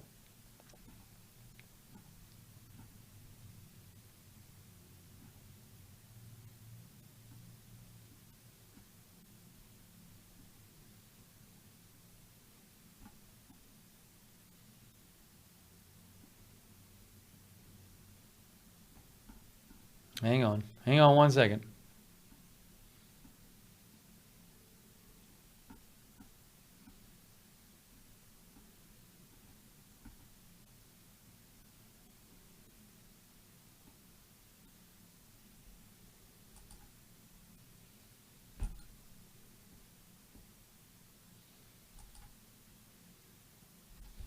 See, right after President Trump tweeted last night, after the foreign minister and the foreign minister of Iran and President Trump tweeted last night, and the foreign minister of Iran basically said, he seemed to be saying like, well, we're basically done if you're done. And then President Trump tweeted out, all is well.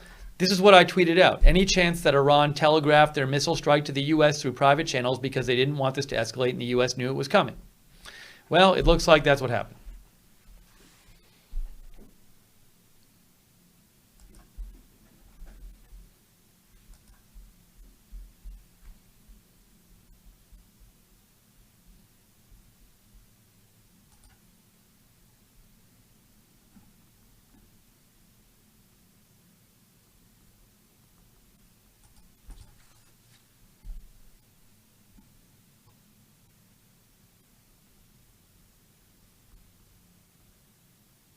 Here, look. See? Look at this. Max Fisher. Chloe Cornish. Iranian officials last night notified the Iraqi government it was going to hit Iraqi air bases that had American troops in them, Iraqi government says. Max Fisher. Given the high likelihood that such a message would be intercepted by the Americans or even relayed, this feels more like suggesting that Iran deliberately telegraphed the strikes. That's what I said in my tweet 8 hours ago. Telegraphed the strikes. See? I'm not the only one. Like.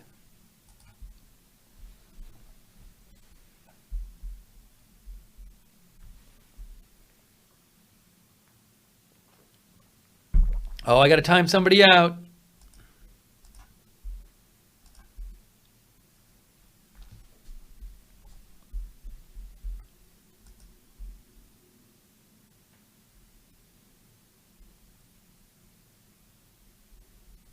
Where are people getting this? Where are people getting the time that Trump is going live?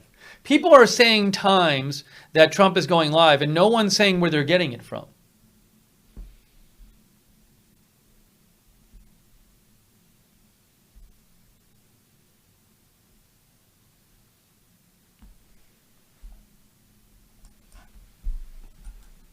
I've heard no reporting about when he's speaking.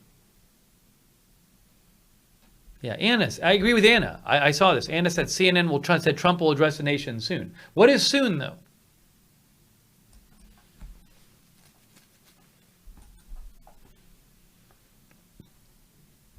Hey, thank you, Jamie, for your kind words. I should mention, so we're doing live coverage here. This is what this channel does. This channel does live breaking news coverage. We're kind of doing a live update here, but a lot of times, most of what we do is live coverage of events as it happens. If you like live breaking news coverage without an agenda, if you like that, subscribe. Be sure to subscribe to the channel so you know when we're coming on the air. That's how you can find out when we're coming on the air with our live breaking news coverage. Subscribe, and you will get live breaking news coverage of big world events without an agenda.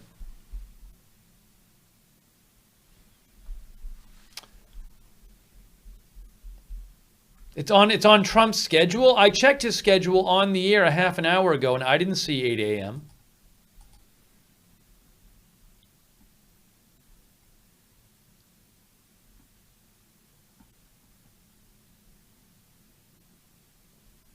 What is this?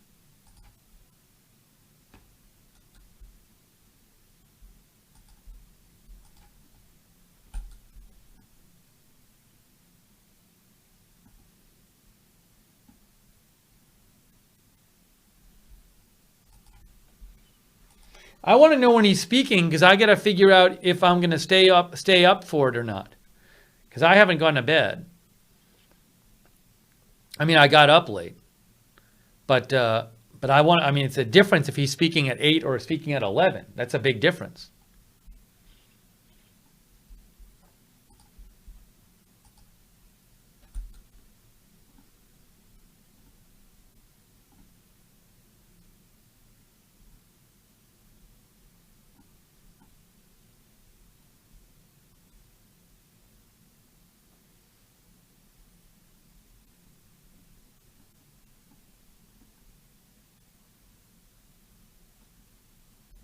Oh, this is interesting.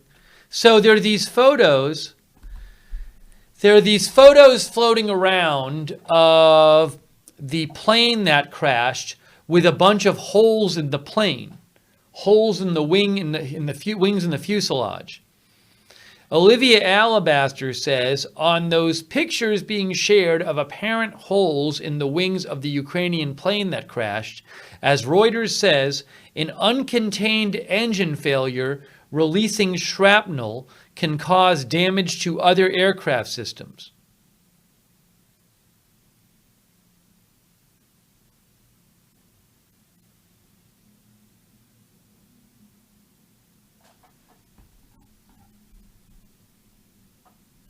So she's saying that maybe the holes, if there were holes in the wing and the fuselage, it came from an uncontained engine failure releasing shrapnel.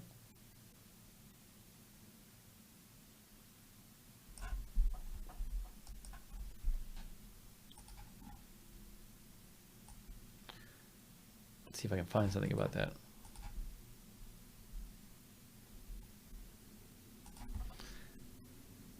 Uncontained engine failures, 5 notable accidents from Bold Method. So, for example, Qantas Flight 32, 2010. A fire caused the engine's intermediate pressure disc to break. 3 pieces of the disc broke off, puncturing the engine cowling and wing and severing multiple sets of wires in the wing. There's a hole in the wing. Delta Flight 1288, whenever this was, during the takeoff roll, a crack in the compressor fan hub of number 1 engine led to an uncontained failure. Debris from the failure penetrated the aircraft's cabin, ultimately leading to 2 fatalities. So you can have an engine failure that causes shrapnel to fly out and penetrate the wing and or the fuselage.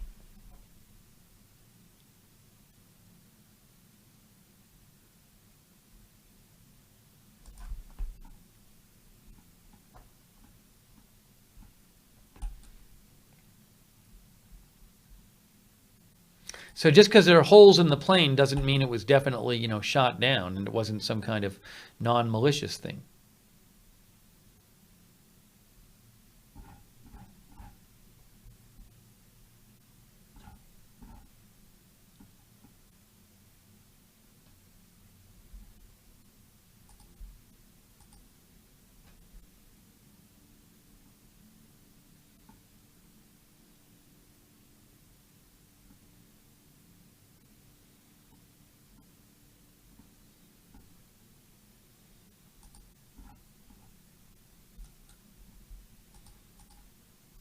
I still haven't seen, I don't know if there's a time that President Trump is speaking. I'm trying to figure it out.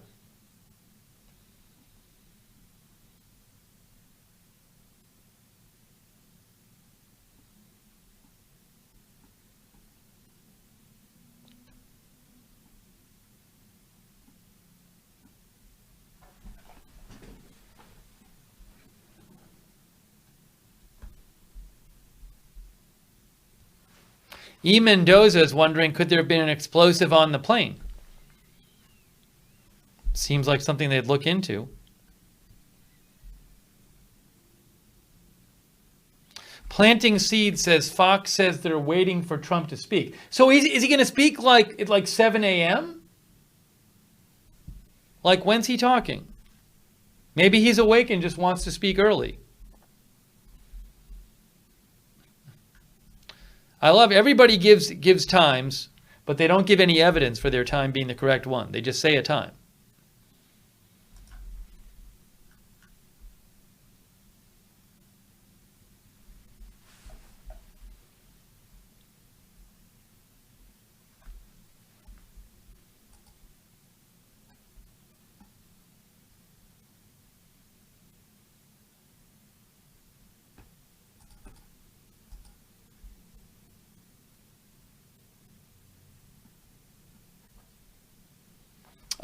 Seth says, Seth, you're going to make me remove your comment again? Come on, Seth.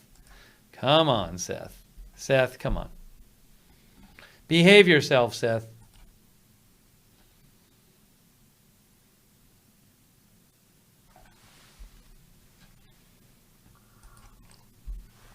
Your mom is a Packer fan, says, seems a lot like when Trump bombed the air base in Syria where Assad's sarin gas attack originated from. Completely symbolic bombing with advance notice. I don't remember the details enough about that to remember whether it was completely symbolic. Thank you. Your mom is a Packer fan.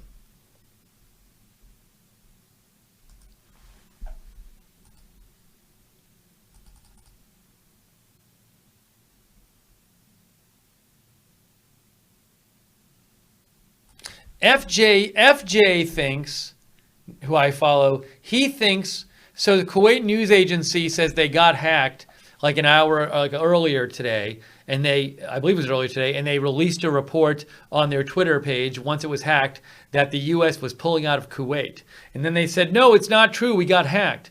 So FJ thinks that it might have been Iranian hackers.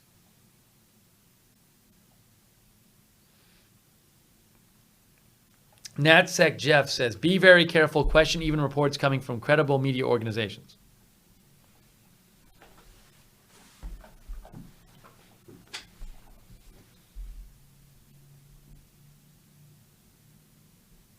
Susie Adams says, Seth is the reason we can't have nice things.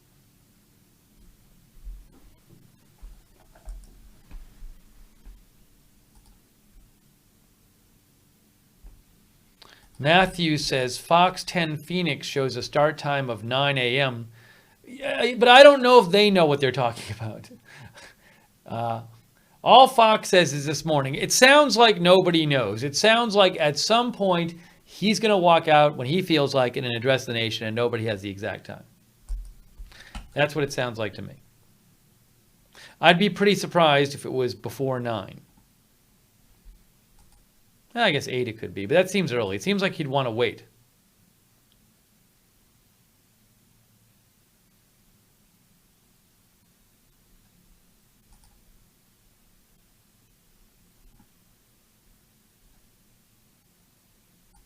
Max Fisher says, yet more indication. Wait, what is this? Yet more indication that Iran deliberately telegraphed this attack. They came right out and said they were likely to target nearby U.S. bases with medium-range missiles. Well, I don't know about that. If they said something to the press, you never know if it's true or not. That's different than calling Iraq up and saying, we're going to do this now. Hey, thank you from Furum TV. Furum TV, I appreciate that. In Russia, Furum TV. We don't have that many viewers in Russia, I don't think. Maybe we do. Maybe they're lurkers. Thank you so much, Furum TV.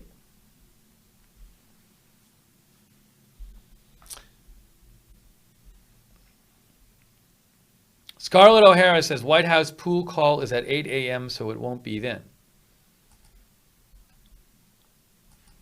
Yeah, it's the unfortunate thing is that it's this weird thing where, like, I haven't been to bed, and it's 6:29, and I don't particularly want to, you know, it's probably not, for my efficiency, it's probably not the best thing to just stay up 2.5 more hours for the he might give a 5-minute speech. I'd certainly like to cover it if I'm awake.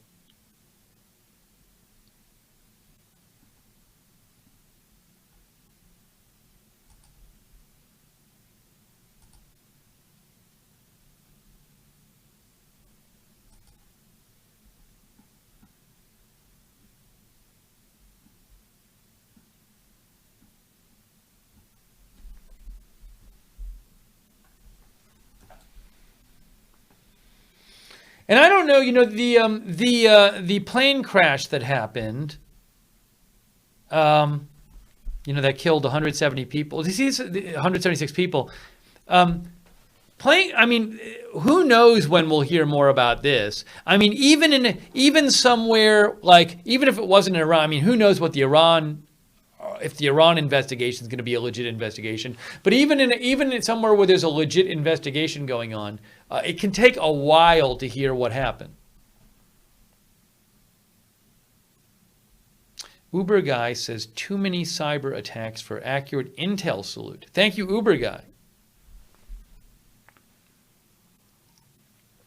So I just don't know if we'll ever, like, I don't expect to get this like full report from Iran where they openly and fully lay out all the evidence they have.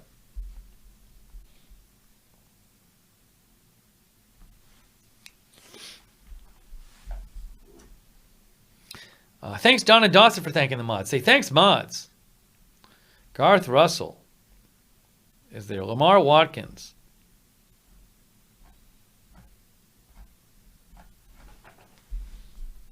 Also our Periscope moderators.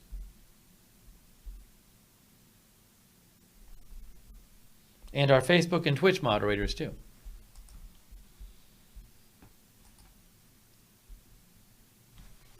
Courtney Lane is in our Facebook chat. Thank you, Courtney. And our Twitch mods like Keisha, Umaroth, Smoke, Idaho Star, and others. But thanks to the mods.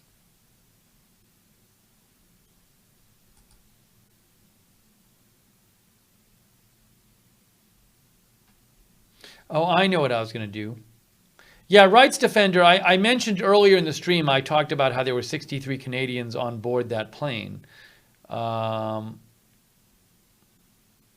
was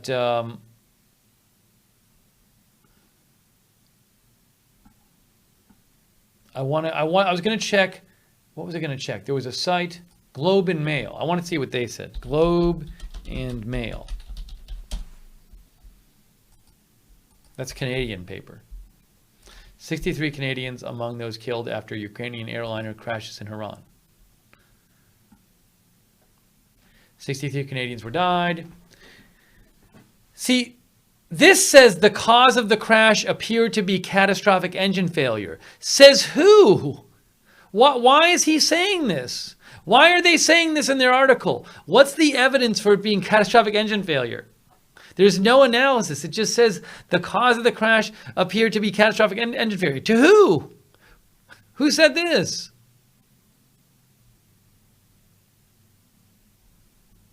No. Oh, how? Look, it's a terrible article. You know why? It's an old quote. Why are they saying it's engine failure? Because the Ukrainian embassy said this, but they've already deleted this comment. This comment was deleted hours ago. They deleted this comment. Time for Globe and Mail to update their article. That's really bad.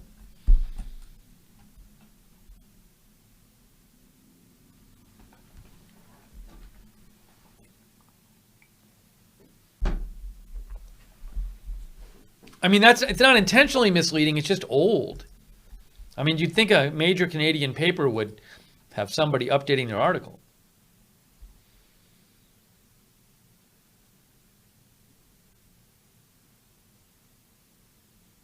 Yeah, so as I mentioned before, I showed you this article from the Kiev Post.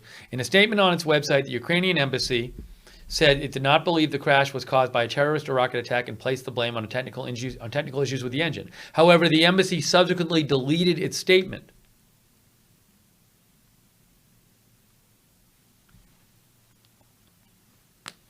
And now they're not saying anything about why it happened.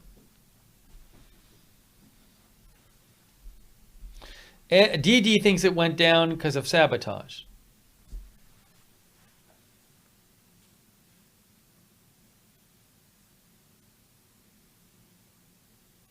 The thing is, now that we know, we've seen these reports where the Iraqi prime minister has come out this morning and said Iran told us before the attack that the attack was coming, and there were no casualties.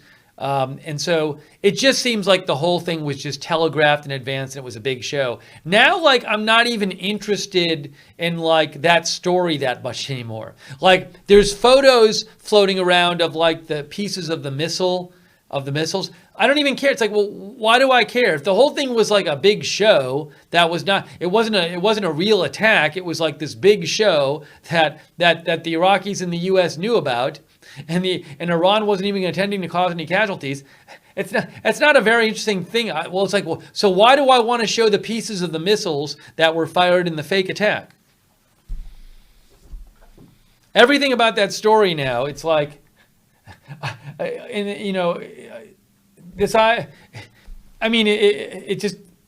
if the U.S. knew it was coming and it wasn't really intended to hurt anybody, I can't imagine that it's going to be a very hard decision for President Trump to say, "Oh, I'm not going to respond militarily." Why would he?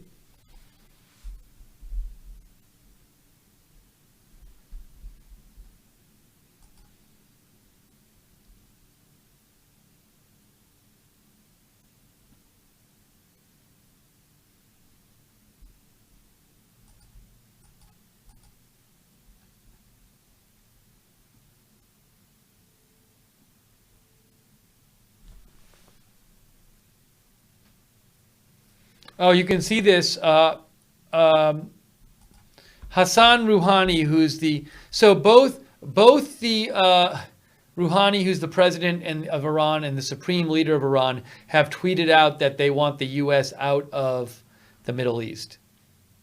So he said, General Soleimani fought heroically against ISIS, al-Nusra, al-Qaeda et al. If it weren't for his war on terror, European capitals would be in great danger right now. Our final answer to his assassination will be to kick all U.S. forces out of the region. Iran does not want U.S. forces in the Middle East. So that was posted a half hour ago. That's the president of Iran.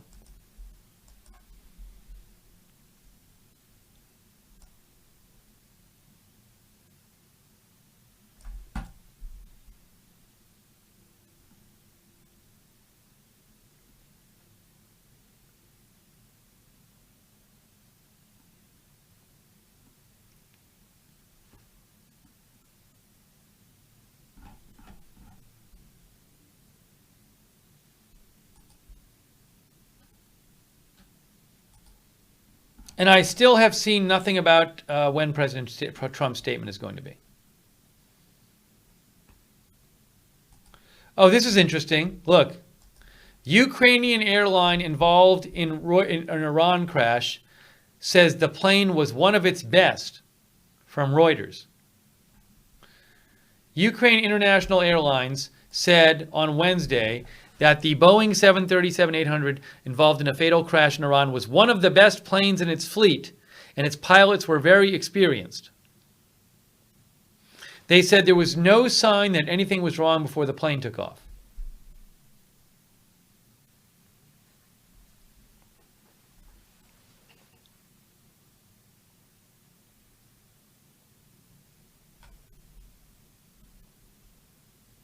Raging Sniper says, how long till Trump speaks? No one really knows. Sometime this morning.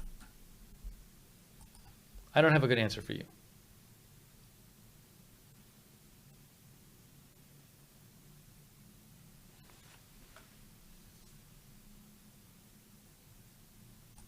And Vincent Lee, we saw his tweets before about because a Kuwaiti news outlet was hacked.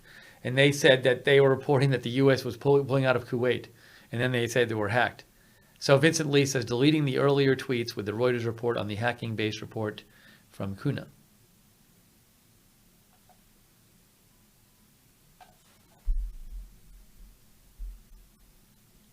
Gene Cruz says, open a Venmo account. Why? Why do I need a Venmo account?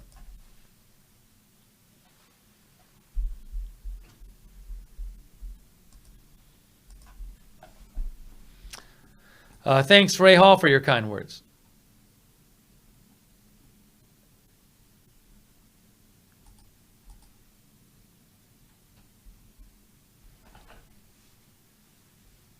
Marco Rubio says, the president has handled Iran's latest aggression very well. The U.S. was well prepared for this sort of attack and has no need to rush to decide the appropriate response. We have a broad range of options available and will be patient and deliberative in choosing the appropriate one. But see, when I see these kind of things, no matter whether it's a Democrat or Republican saying it, it just seems like it wasn't a genuine attack. It was Iran launching missiles that weren't intended to cause casualties that they told the U.S. about.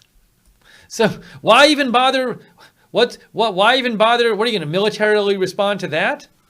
That's what it seems like it was. And I mean, I don't care whether it's Marco Rubio or a Democrat saying that. It's just this idea that people are sitting in an office. I can't imagine in the Oval Office they're sitting going like, oh my gosh, they were trying to kill us. No, they're probably like, well, they told us in advance and they had to do this to satisfy the people in their country. Now, maybe they'll try to attack us later, next week, in a different country or something. We got to worry about that. But this idea that there's this giant conference going on where they're like, oh my gosh, what a crisis, we have to respond to this fake attack. It's what we thought was going on before we knew that Iran told everyone about the attack beforehand.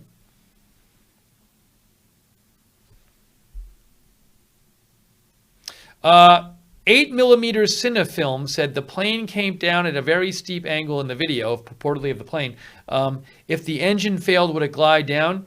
Look, I don't know. I feel like maybe if there was like a plane crash expert, maybe the plane crash expert could look at this here, this data, and then look at the video and offer some guesses as to why this thing crashed. I'm not a plane crash expert, so I'd be interested in knowing what a plane crash expert thought. They might also just say we got to look at the wreckage.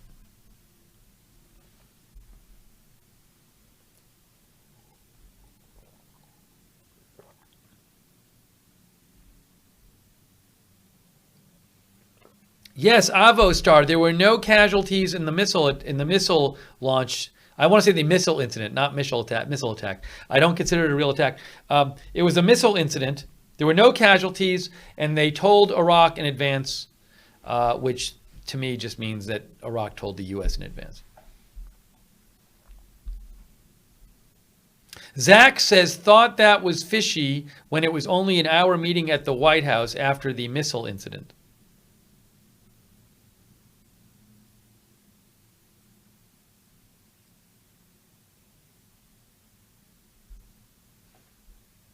I mean, also to me, it felt like to me, when we were under the illusion it was like a genuine attack, it felt like to me if Iran was really launching hostile missiles at the U.S. trying to kill U.S. people, I just figured it just made sense that the U.S. would start, an airstrike trying to take out Iran's missile launching capability. But that never happened, and President Trump didn't even address the nation. So, I mean, I wonder if it was if the U.S. didn't know it was coming and it was a more like real attack, would President Trump have addressed the nation, and would we have seen some kind of military response last night or tonight or whatever it was?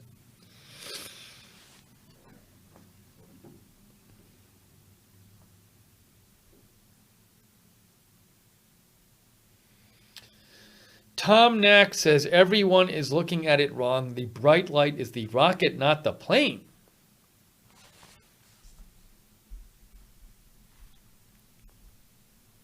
Earth Citizen says engine fire alone wouldn't crash a 737.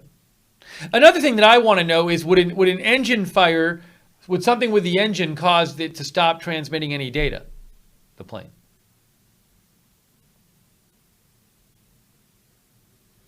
FID thinks that if it was a genuine missile attack, that there would be an instant retaliation from the U.S.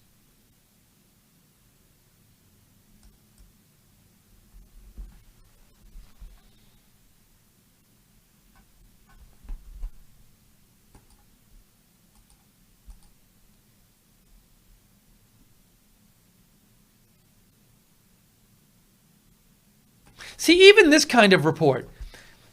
I mean, I like Laura Seligman. She says, updated with the latest. Initial report suggested 0 U.S. casualties, and both sides signaled there may be a window of opportunity to de-escalate. Well, you don't need to de-escalate. It wasn't that escalated if the attack wasn't intended to cause casualties and the U.S. was told about it in advance. Why do you need to de-escalate from that? There was no genuine hostile attack. I feel like there's this refusal to fully accept on the part of a lot of the media that this was just a show attack. Now that we know that Iraq was told in advance and there were no casualties, and I mean, you have to assume that the U.S. was told in advance. I mean, just this idea like, can they de-escalate? Well, there's no need to de-escalate. There's nothing to de-escalate from. But I don't think they want to say that. Like no one wants to go out and just say like, okay, well, we can forget yesterday and move on. I mean, basically, that's what I'm doing. I feel like we're at the point before yesterday where we don't know how Iran's going to retaliate because the genuine retaliation hasn't come yet.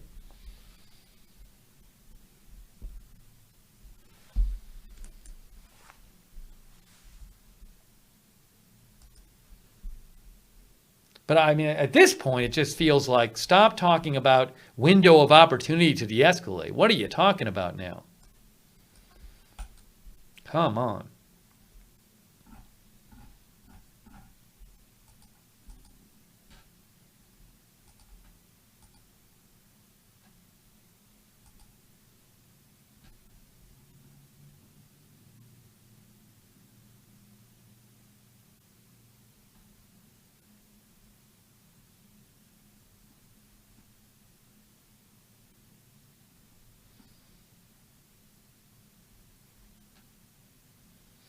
Rick Hoppy says Iran is going to send a group of people to TP a U.S. base as their next attack. Jeff Farrow says, I don't suspect we'll know anything new after Trump speaks. Mainstream media seems to be hyping this up. All Trump's tweets said is he will be making a statement. Oh, so I don't think there'll be anything very big and new in President Trump's speech. But like something I'm interested in is like, how much will President Trump act like this was like a real attempt to kill lots of Americans, or will he just not even really get into that and just sort of say, hey, it's fine, we're moving on, and that's that. But I certainly don't think he's going to announce any kind of big initiative or anything.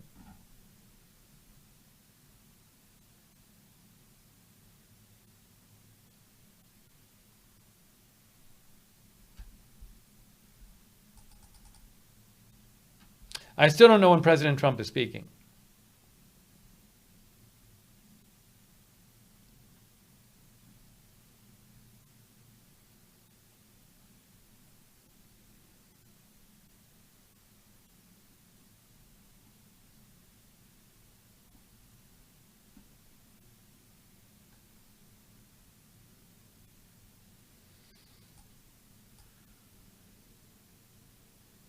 Here's a news story from Reuters. Iran-backed Iraqi militia leader promises Iraqi response to U.S. airstrike. Tweet. Iran-backed Iraqi militia commander Qais al-Khazali said on Wednesday Iran had made its initial response to the United States killing its top general, and now it was time for Iraq to do so as well. Will this be another just show response? Iraq's response will not be lesser than that of Iran, tweeted Khazali, who leads a pro-Iranian militia that the U.S. has designated a terror organization. The initial Iranian response to the assassination of the martyred Commander Soleimani has happened. Now it is time for the initial response to the assassination of the martyred Commander Muhandis. There was a very high-ranking Iraqi militia official was killed in the airstrike too, Muhandis. And because Iraqis are brave and zealous, their response will not be any less than Iran's. That's a promise.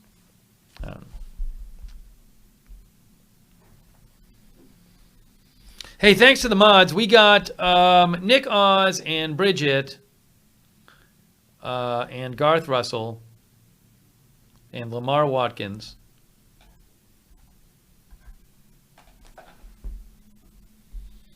And also, I think Sharon Craig's in our Periscope chat now. Thank you, Sharon. Our Facebook and Twitch moderators, too. Courtney Lane in our Facebook chat. Thank you to our Twitch moderators, too. I mean, I don't know, like, are people going to see, like, what's going to be in 6 months from now, what's going to be the view about this attack, about this missile launch? Because I just see it as a giant show. But will people be like, no, that Iran was genuinely threatening us by doing this?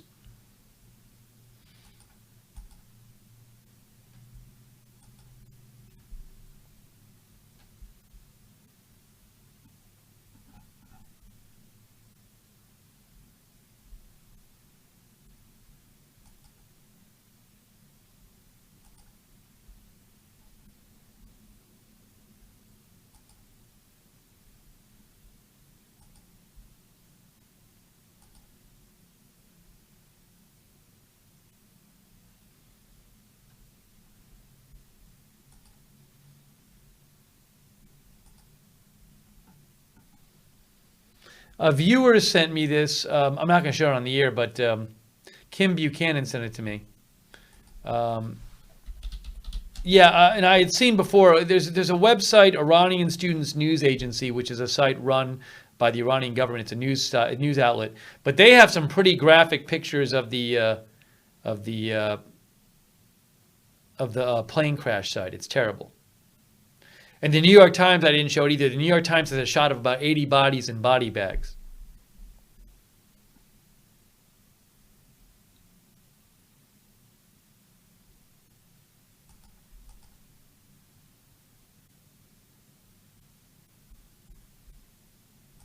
And we showed you this before, but I'll show it to you again. Iran will not give the black box of the crashed Ukrainian airliner to Boeing, says Alex Marcheris. He says, very concerning.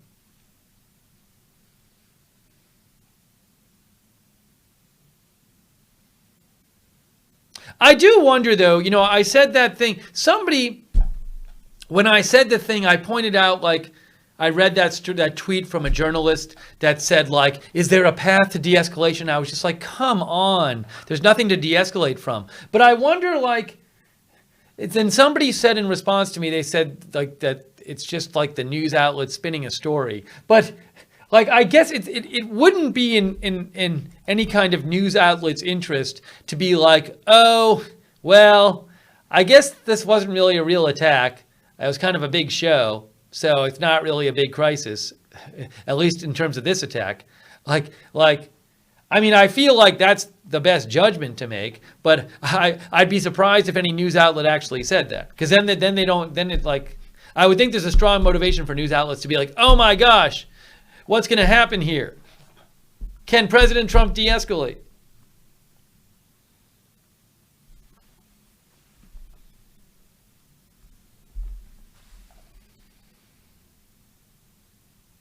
Dominicus says, Dominicus, Iraq announced officially no casualties. The Iraqi prime minister said no casualties about an hour ago for Iraqis and said they were not aware of any coalition casualties. That was an official statement from the Iraqi prime minister.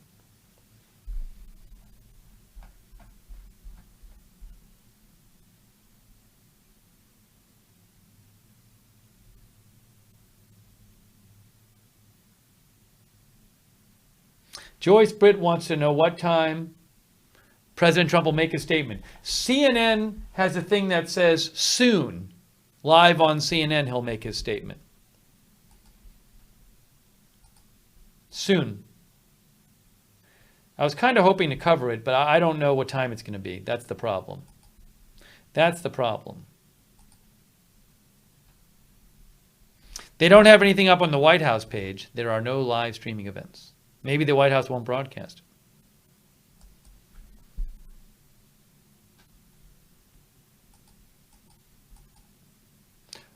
If you like live coverage, we specialize in live breaking news coverage here at Agenda Free TV without an agenda. Make sure you subscribe to the channel so you know when we're coming on the air. If you subscribe on YouTube, click the notifications bell, choose all notifications.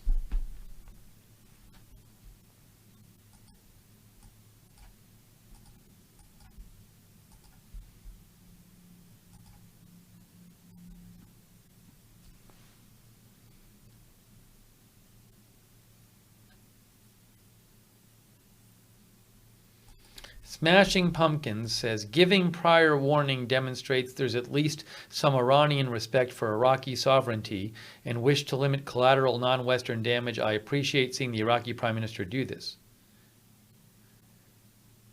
Well, I don't think Iran gave prior warning just to protect Iraqis. I think Iran gave prior warning so that no Americans would get injured. That's the idea.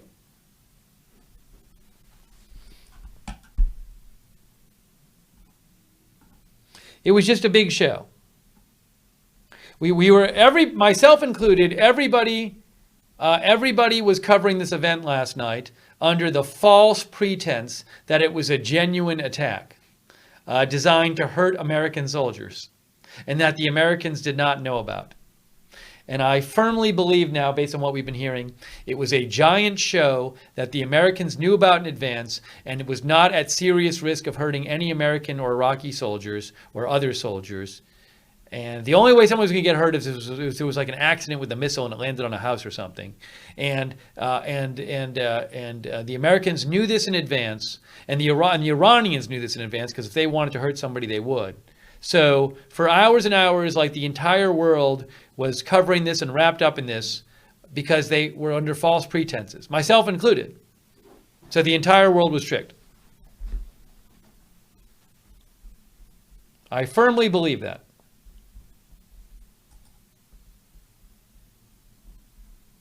And I firmly believe that's the obvious conclusion to draw from what we've learned.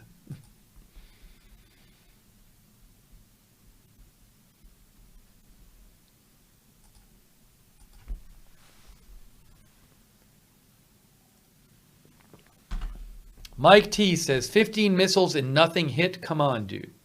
I don't know what was hit. But nobody was injured, we know that. I haven't seen any shots of big damage. John Scone says this feels like a scripted reality TV show.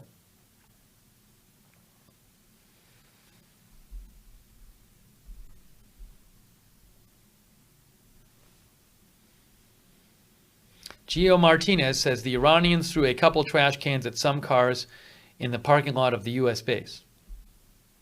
But as others are saying, look, I just think I would be shocked if Iran didn't respond at some point with some more genuine retaliation attempt, because the U.S. did kill the second most powerful person in Iran. So it won't come. I don't think it's going to come from conventional military attack. Hey, thank you, Jagenrock, for the Super Heart, and Rob Van Roy, Timothy Cornegay, Radio Goat, Robin, and Chris. Thank you for the Super Hearts.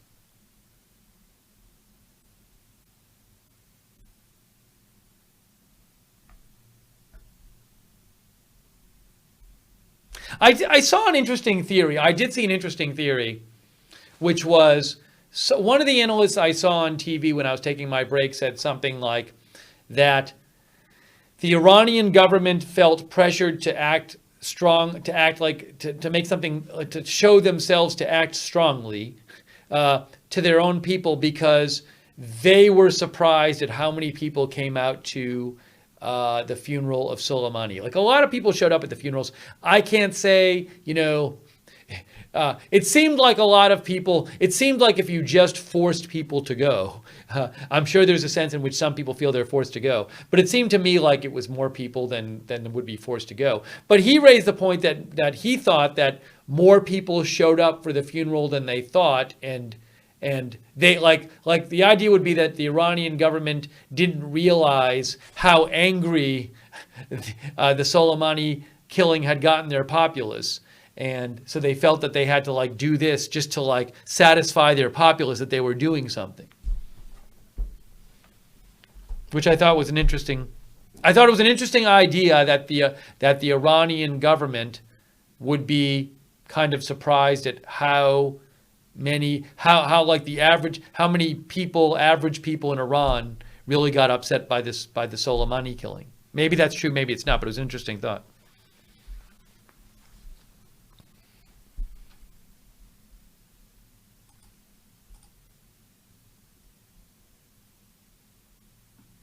Anyone know about when Trump is speaking? Anyone? It's 7 a.m. I want to know. I think what's going to happen is, as usual, when we're waiting for something, Trump will speak as soon as I get off the air. I bet that's what'll happen.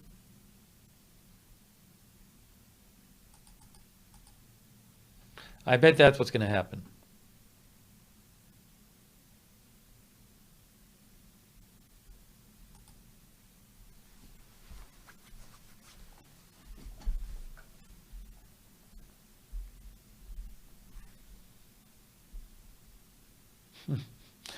People are saying different times. God Loves You says 9:30. Maria Cordero says 9:45. Fox News, our viewer, Rich, says Fox News said next 2 hours. It'll be ridiculous if I wait 2 hours. It'd be ridiculous. Hey, thanks for your kind words, Elizabeth Saka Macedonia. Thank you.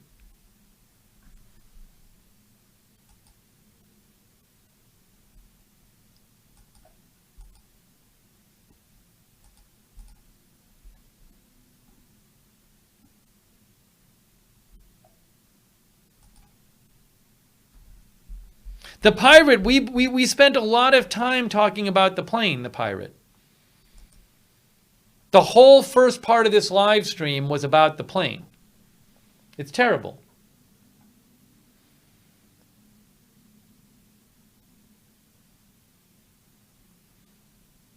Terry Arnold says, go to bed and come back later. Yeah, it feels like Fat S says, I came to the same conclusion about that this strike was telegraphed. Fat S thinks that Iran might have known about their general being targeted. I don't know about that.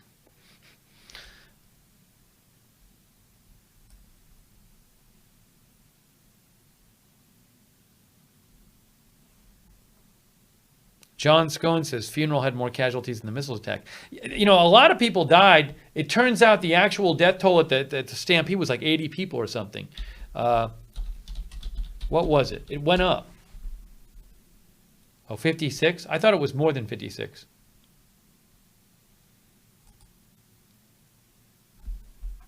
Somebody on TV had wrong information. All right, this says 56 got killed. We covered that.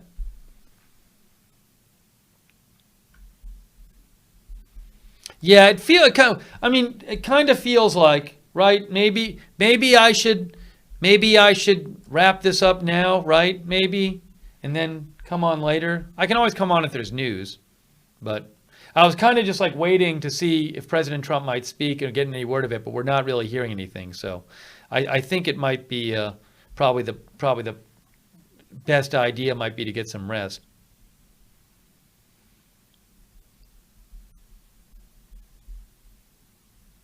John Scone says Trump is just going to say Iran is bad. If they attack again, they're going to get wrecked. End.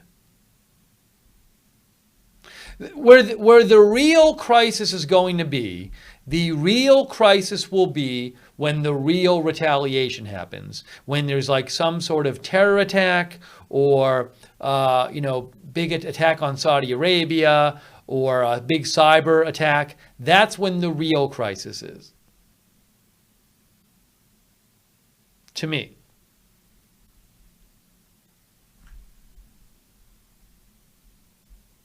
Focus Pick says the happening is over.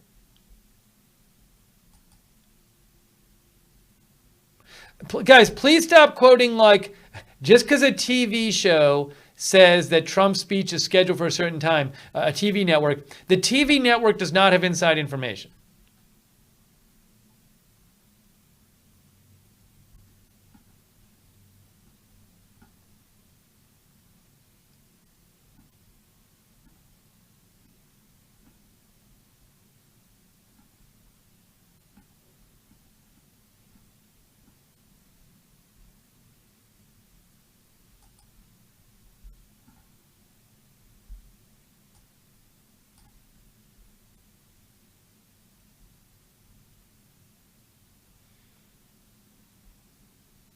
Chris Bartels thinks we're going to attack Iran. Oh, I will say this: is there any chance of like a show attack by the U.S. on Iran, where like President Trump needs to show that he's responding, so he says to Iran, "Hey, we're gonna like blow up these two buildings." It's an interesting theory. Seems like it's going to stop. I'd be pretty shocked if there was anything more.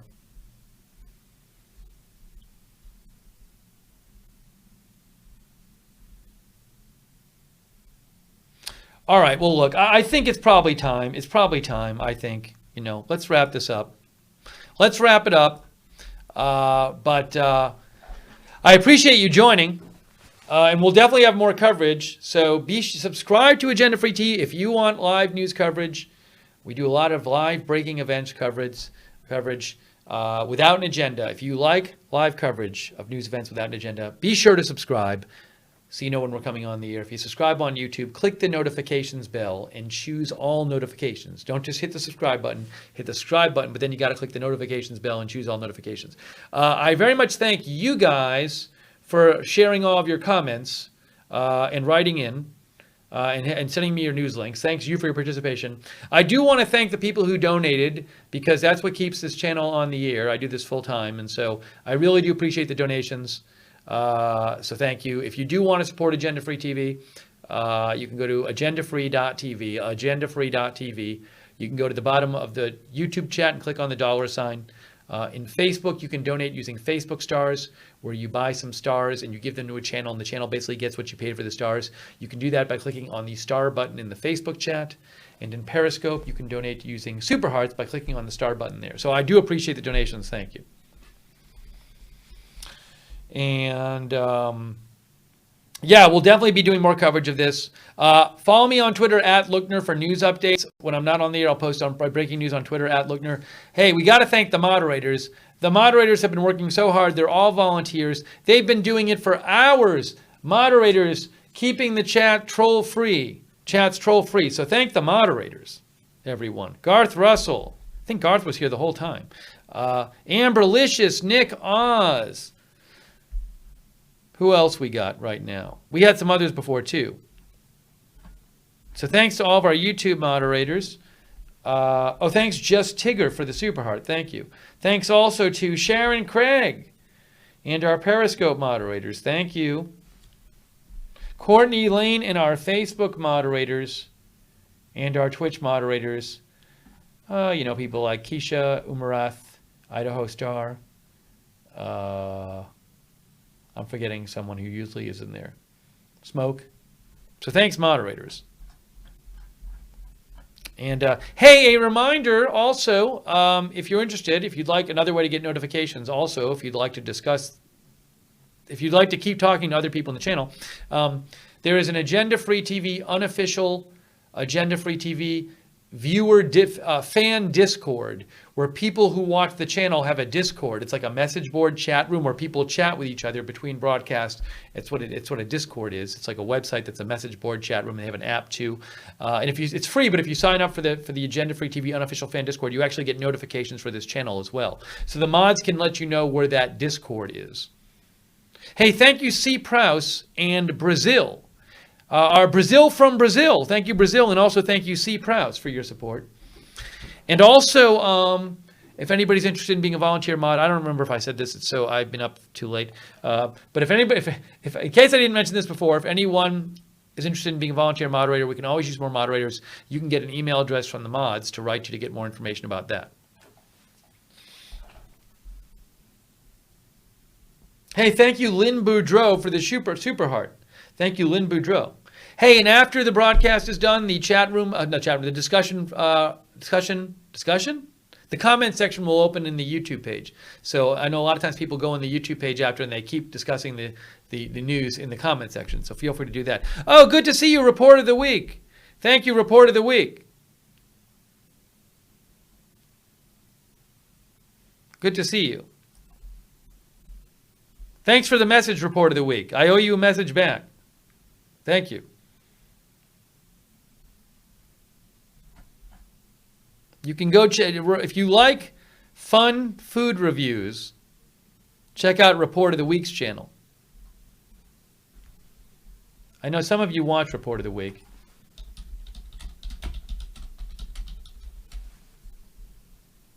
But,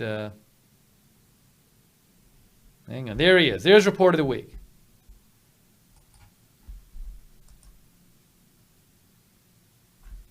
All kinds of food. Fun reviews. Report of the Week.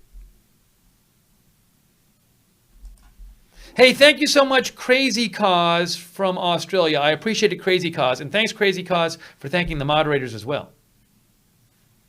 By the way, President Trump, I'm sure, will be speaking like the moment I get off the air. You know that's going to happen. Hey, thanks for saying thanks. Positive Jack. Hey, Peggio, thanks for... Peggio says, I'll moderate. You get the email address from Sharon Craig. Sharon will give you the email address. Thanks, Lynn, for thanking the mods. Thank you, Positive Jack. Thank you to Jenny Lynn. Jenny Lynn. Yeah, I do need to get some sleep. I didn't have much sleep last night. I got lucky because I stayed up so late to cover news last night, and then I had my alarm set for an hour after the missiles started falling, and I happened to wake up 5 minutes after the missiles started falling. So I was just luck that I was up.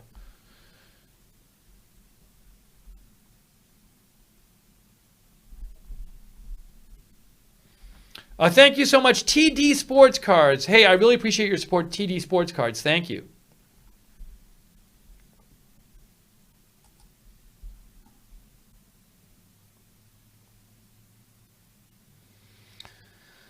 Thank you, Faisal. I think Faisal is saying thanks. Thank you, Faisal. But maybe Faisal wasn't saying that to me. But thank you, Faisal, anyway. Diane Andren says, let us pray for the world's peace. Hear, hear. Hey, I said it earlier. I've said it a couple times, but I'll say it again. Condolences to the families of all the people. 176 people died on that plane crash. Whatever reason that plane crashed, it did crash and they died. So condolences for the families of the people who died in the plane crash. Thank you, Chris Bartels. Chris says, I hope we don't attack. Thank you, Enrico Eno, for saying thanks. Thank you, Lexi Hewitt, Jean Pabian, Amy List, Misty Stewart, Damian Sweely, Sharon Reed.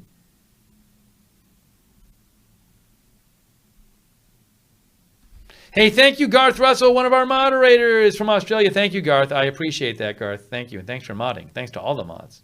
Thank you, Garth. And thank you to T27. Yeah, I've been up all night, but I didn't even wake up till like 6 or something, 6 p.m. yesterday, because we were up so late covering other news last night. It's just been crazy. There's been so much late night news. Hey, thank you, Harshur Agarwal.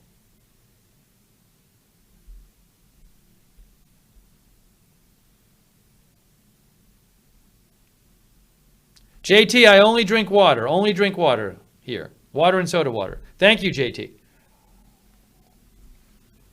Thank you, Joni Nyman. Thank you, Melissa McQueen, Bonnie Nutter,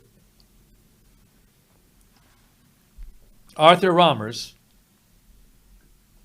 Yes, well, unfortunately, in my current place, I don't have blackout blinds. It's maybe if I move, I'll get blackout blinds. I do enjoy them, but I don't have them here. No, I have them in the studio, but not in the other room. Thank you, Bruno Shankman. Thank you. Daisy says, sent an email to mod, no response. Sometimes the moderators get very busy.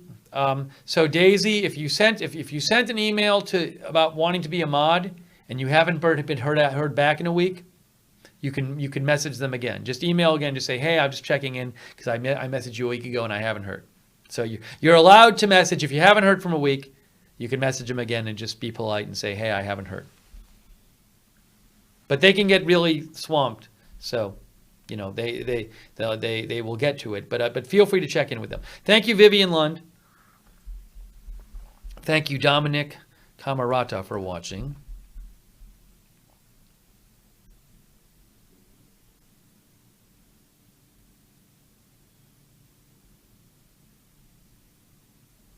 Marcelo is in Brazil. Thanks for watching from Brazil.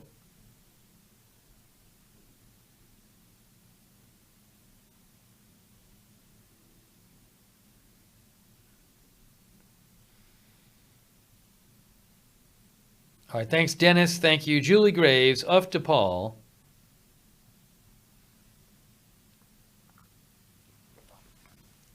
Michelle, I never saw the video with something flying up from the right into the plane. Maybe I just haven't seen that video. I haven't seen it. I haven't seen a video showing something flying from up to the right to the plane. Anyways. I'll look for it. If I see it, we'll talk about it on a future stream. Thank you, Sig W.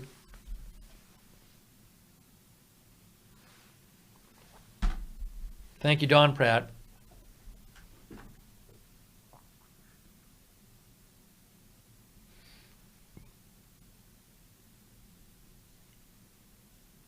And thank you, Fat S. And Dean Kemperly, thanks for thanking the mods. Georgia 30901, thanks for thanking the mods. Thank you, Rage King. Ew.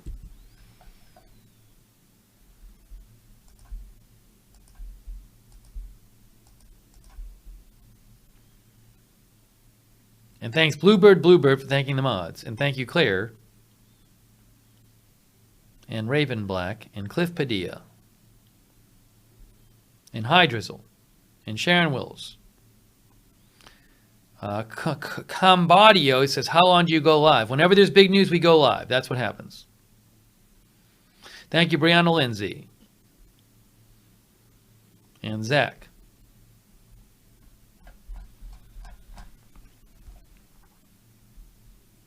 And Sean Pearson. All right, guys. Oh, Angelo's watching from the Philippines. Hello, Angelo. Thanks for watching from the Philippines. And thanks, Lexi Hewitt.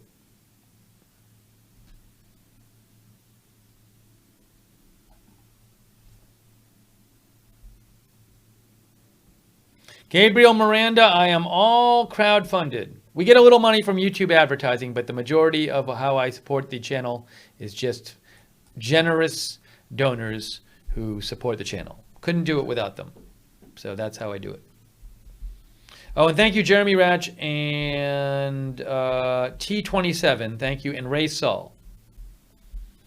All right, we're wrapping this up. So if precedence is a guide, literally as soon as I sign off, President Trump will walk up and start speaking. So you have that to look forward to, because that always happens. All right, guys, I am going to wrap this up. Thank you so much, moderators, chatters, lurkers, donors, and everybody else. That's it for now, and I'm going to get some sleep, and but we will see you soon with more live news coverage. Oh, before I finish, oh my gosh, I forgot to mention this. One other thing, if you didn't know, we've been so busy lately, the last few days, that I haven't done anything on it, but there's a channel I also do when I'm not doing news. Sometimes I do on the Lookner channel there, Lookner. So you can find it on the agenda. It's only on YouTube. Go to Agenda Free TV. You can find Lookner. That's non-news stuff. When it's too busy with the news takes precedence. But on a slow news day, I might do a video. So anyways, that's there. So I just want to let you know about that. All right, that's it, guys. Thanks so much for watching, and we'll see you soon with more live coverage right here at Agenda Free TV.